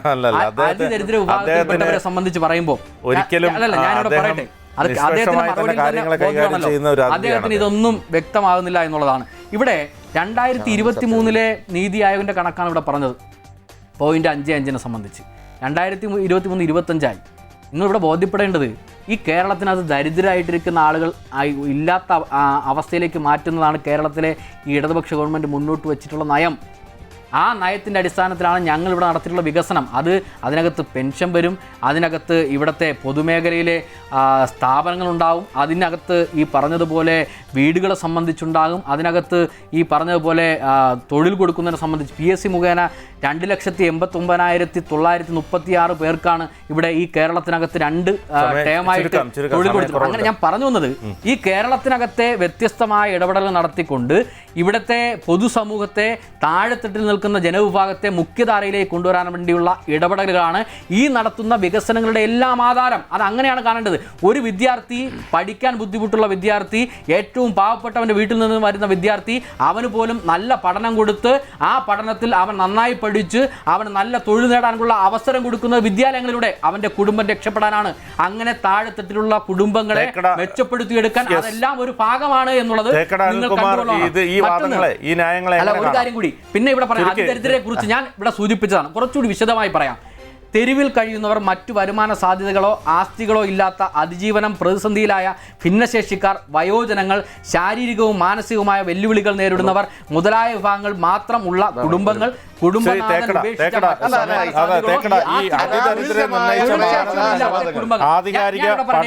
ഈ ഗവൺമെന്റ്, ഞാൻ ചോദിക്കട്ടെ, പിണറായി വിജയന്റെ ഗവൺമെന്റ് ഈ നാട്ടിലെ ഈ മുട്ടുവിറക്കില്ല എന്ന് പറഞ്ഞു. BJP ഗവൺമെന്റ്, ഒരു പാർലമെന്റ് സീറ്റ്, ഒരു പാർലമെന്റ് സീറ്റ് BJPക്ക് കൊടുത്ത അദ്ദേഹത്തിന്റെ മകന്റെയും മകളെയും ED സമരത്ത് മറച്ചു വെച്ച ഒരു മുഖ്യമന്ത്രി, ഈ മാസപ്പടി വിവാദത്തിൽ കേസ് SFIയോടൊപ്പം തമ്മിൽ പോയ ഒരു മുഖ്യമന്ത്രി, ഇത്രയും BJP ഭയക്കുന്ന ഒരു മുഖ്യമന്ത്രി, ആ മുഖ്യമന്ത്രിയാണ് ഇവർ ഈ പറയുന്നത്. അല്ല, ഇതെന്ന് പറഞ്ഞാൽ ഇപ്പൊ MA ബേബിക്ക് പോലും വോയിസ് ഇല്ലാത്ത അവസ്ഥയിലേക്ക് കാര്യങ്ങൾ എത്തിയിരിക്കുന്നു. കോമൺവെൽത്ത് ഗെയിംസിന്റെ അഴിമതി, അല്ലല്ല, ഈ ഇവിടെ ഇപ്പൊ പാർട്ടി സെക്രട്ടറിക്ക് പോലും വോയിസ് ഇല്ലാത്ത അവസ്ഥയാണ്. കാരണം പിണറായി വിജയന്റെ കൂടെ നിൽക്കുന്ന കുറെ കണ്ണൂരിൽ നിന്ന് വന്ന കുറെ ആളുകൾ, അവർ അഖിലേന്ത്യാ കമ്മിറ്റി PB, തിരുവനന്തപുരത്ത് വന്നാൽ സംസ്ഥാന കമ്മിറ്റി, അവിടെ പോയാൽ കണ്ണൂർ. ഈ പാർട്ടി ഒരു പിണറായി വിജയൻ എന്ന് പറയുന്ന ഒരു കൊള്ളക്കാരൻ, അദ്ദേഹത്തിന്റെ കുടുംബത്തിന് അഴിമതി നടത്തുന്ന ഏറാൻകൂടികളായി CPM മാറി. നാളെ ത്രിപുരയുടെ അവസ്ഥയും നാളെ ബംഗാളിന്റെ അവസ്ഥയും CPM കേരളത്തിലുണ്ടാവും. അത് ഉറപ്പാണ്. ഏതായാലും കേരളം അതിദാരിദ്ര്യമുക്തമെന്ന സർക്കാർ വാദം ഇവിടെ പൊളിയുകയാണ്. ഇപ്പോഴും അതീവ ദുരിതാവസ്ഥയിലുള്ള നിരവധി പേരാണുള്ളത്. ഏതായാലും സമയക്കുറവ് മൂലം ചർച്ച അവസാനിപ്പിക്കുകയാണ്. ഈ ചർച്ചയിൽ എന്നോടൊപ്പം പങ്കെടുത്ത കോൺഗ്രസ് പ്രതിനിധി തേക്കട അനിൽകുമാർ, LDF പ്രതിനിധി LS ലിജു, രാഷ്ട്രീയ നിരീക്ഷകൻ വേണുഗോപാൽ, എല്ലാവർക്കും നന്ദി. മറ്റൊരു വിഷയമായി നാളെ കാണാം. ജയ് ഹിന്ദ്.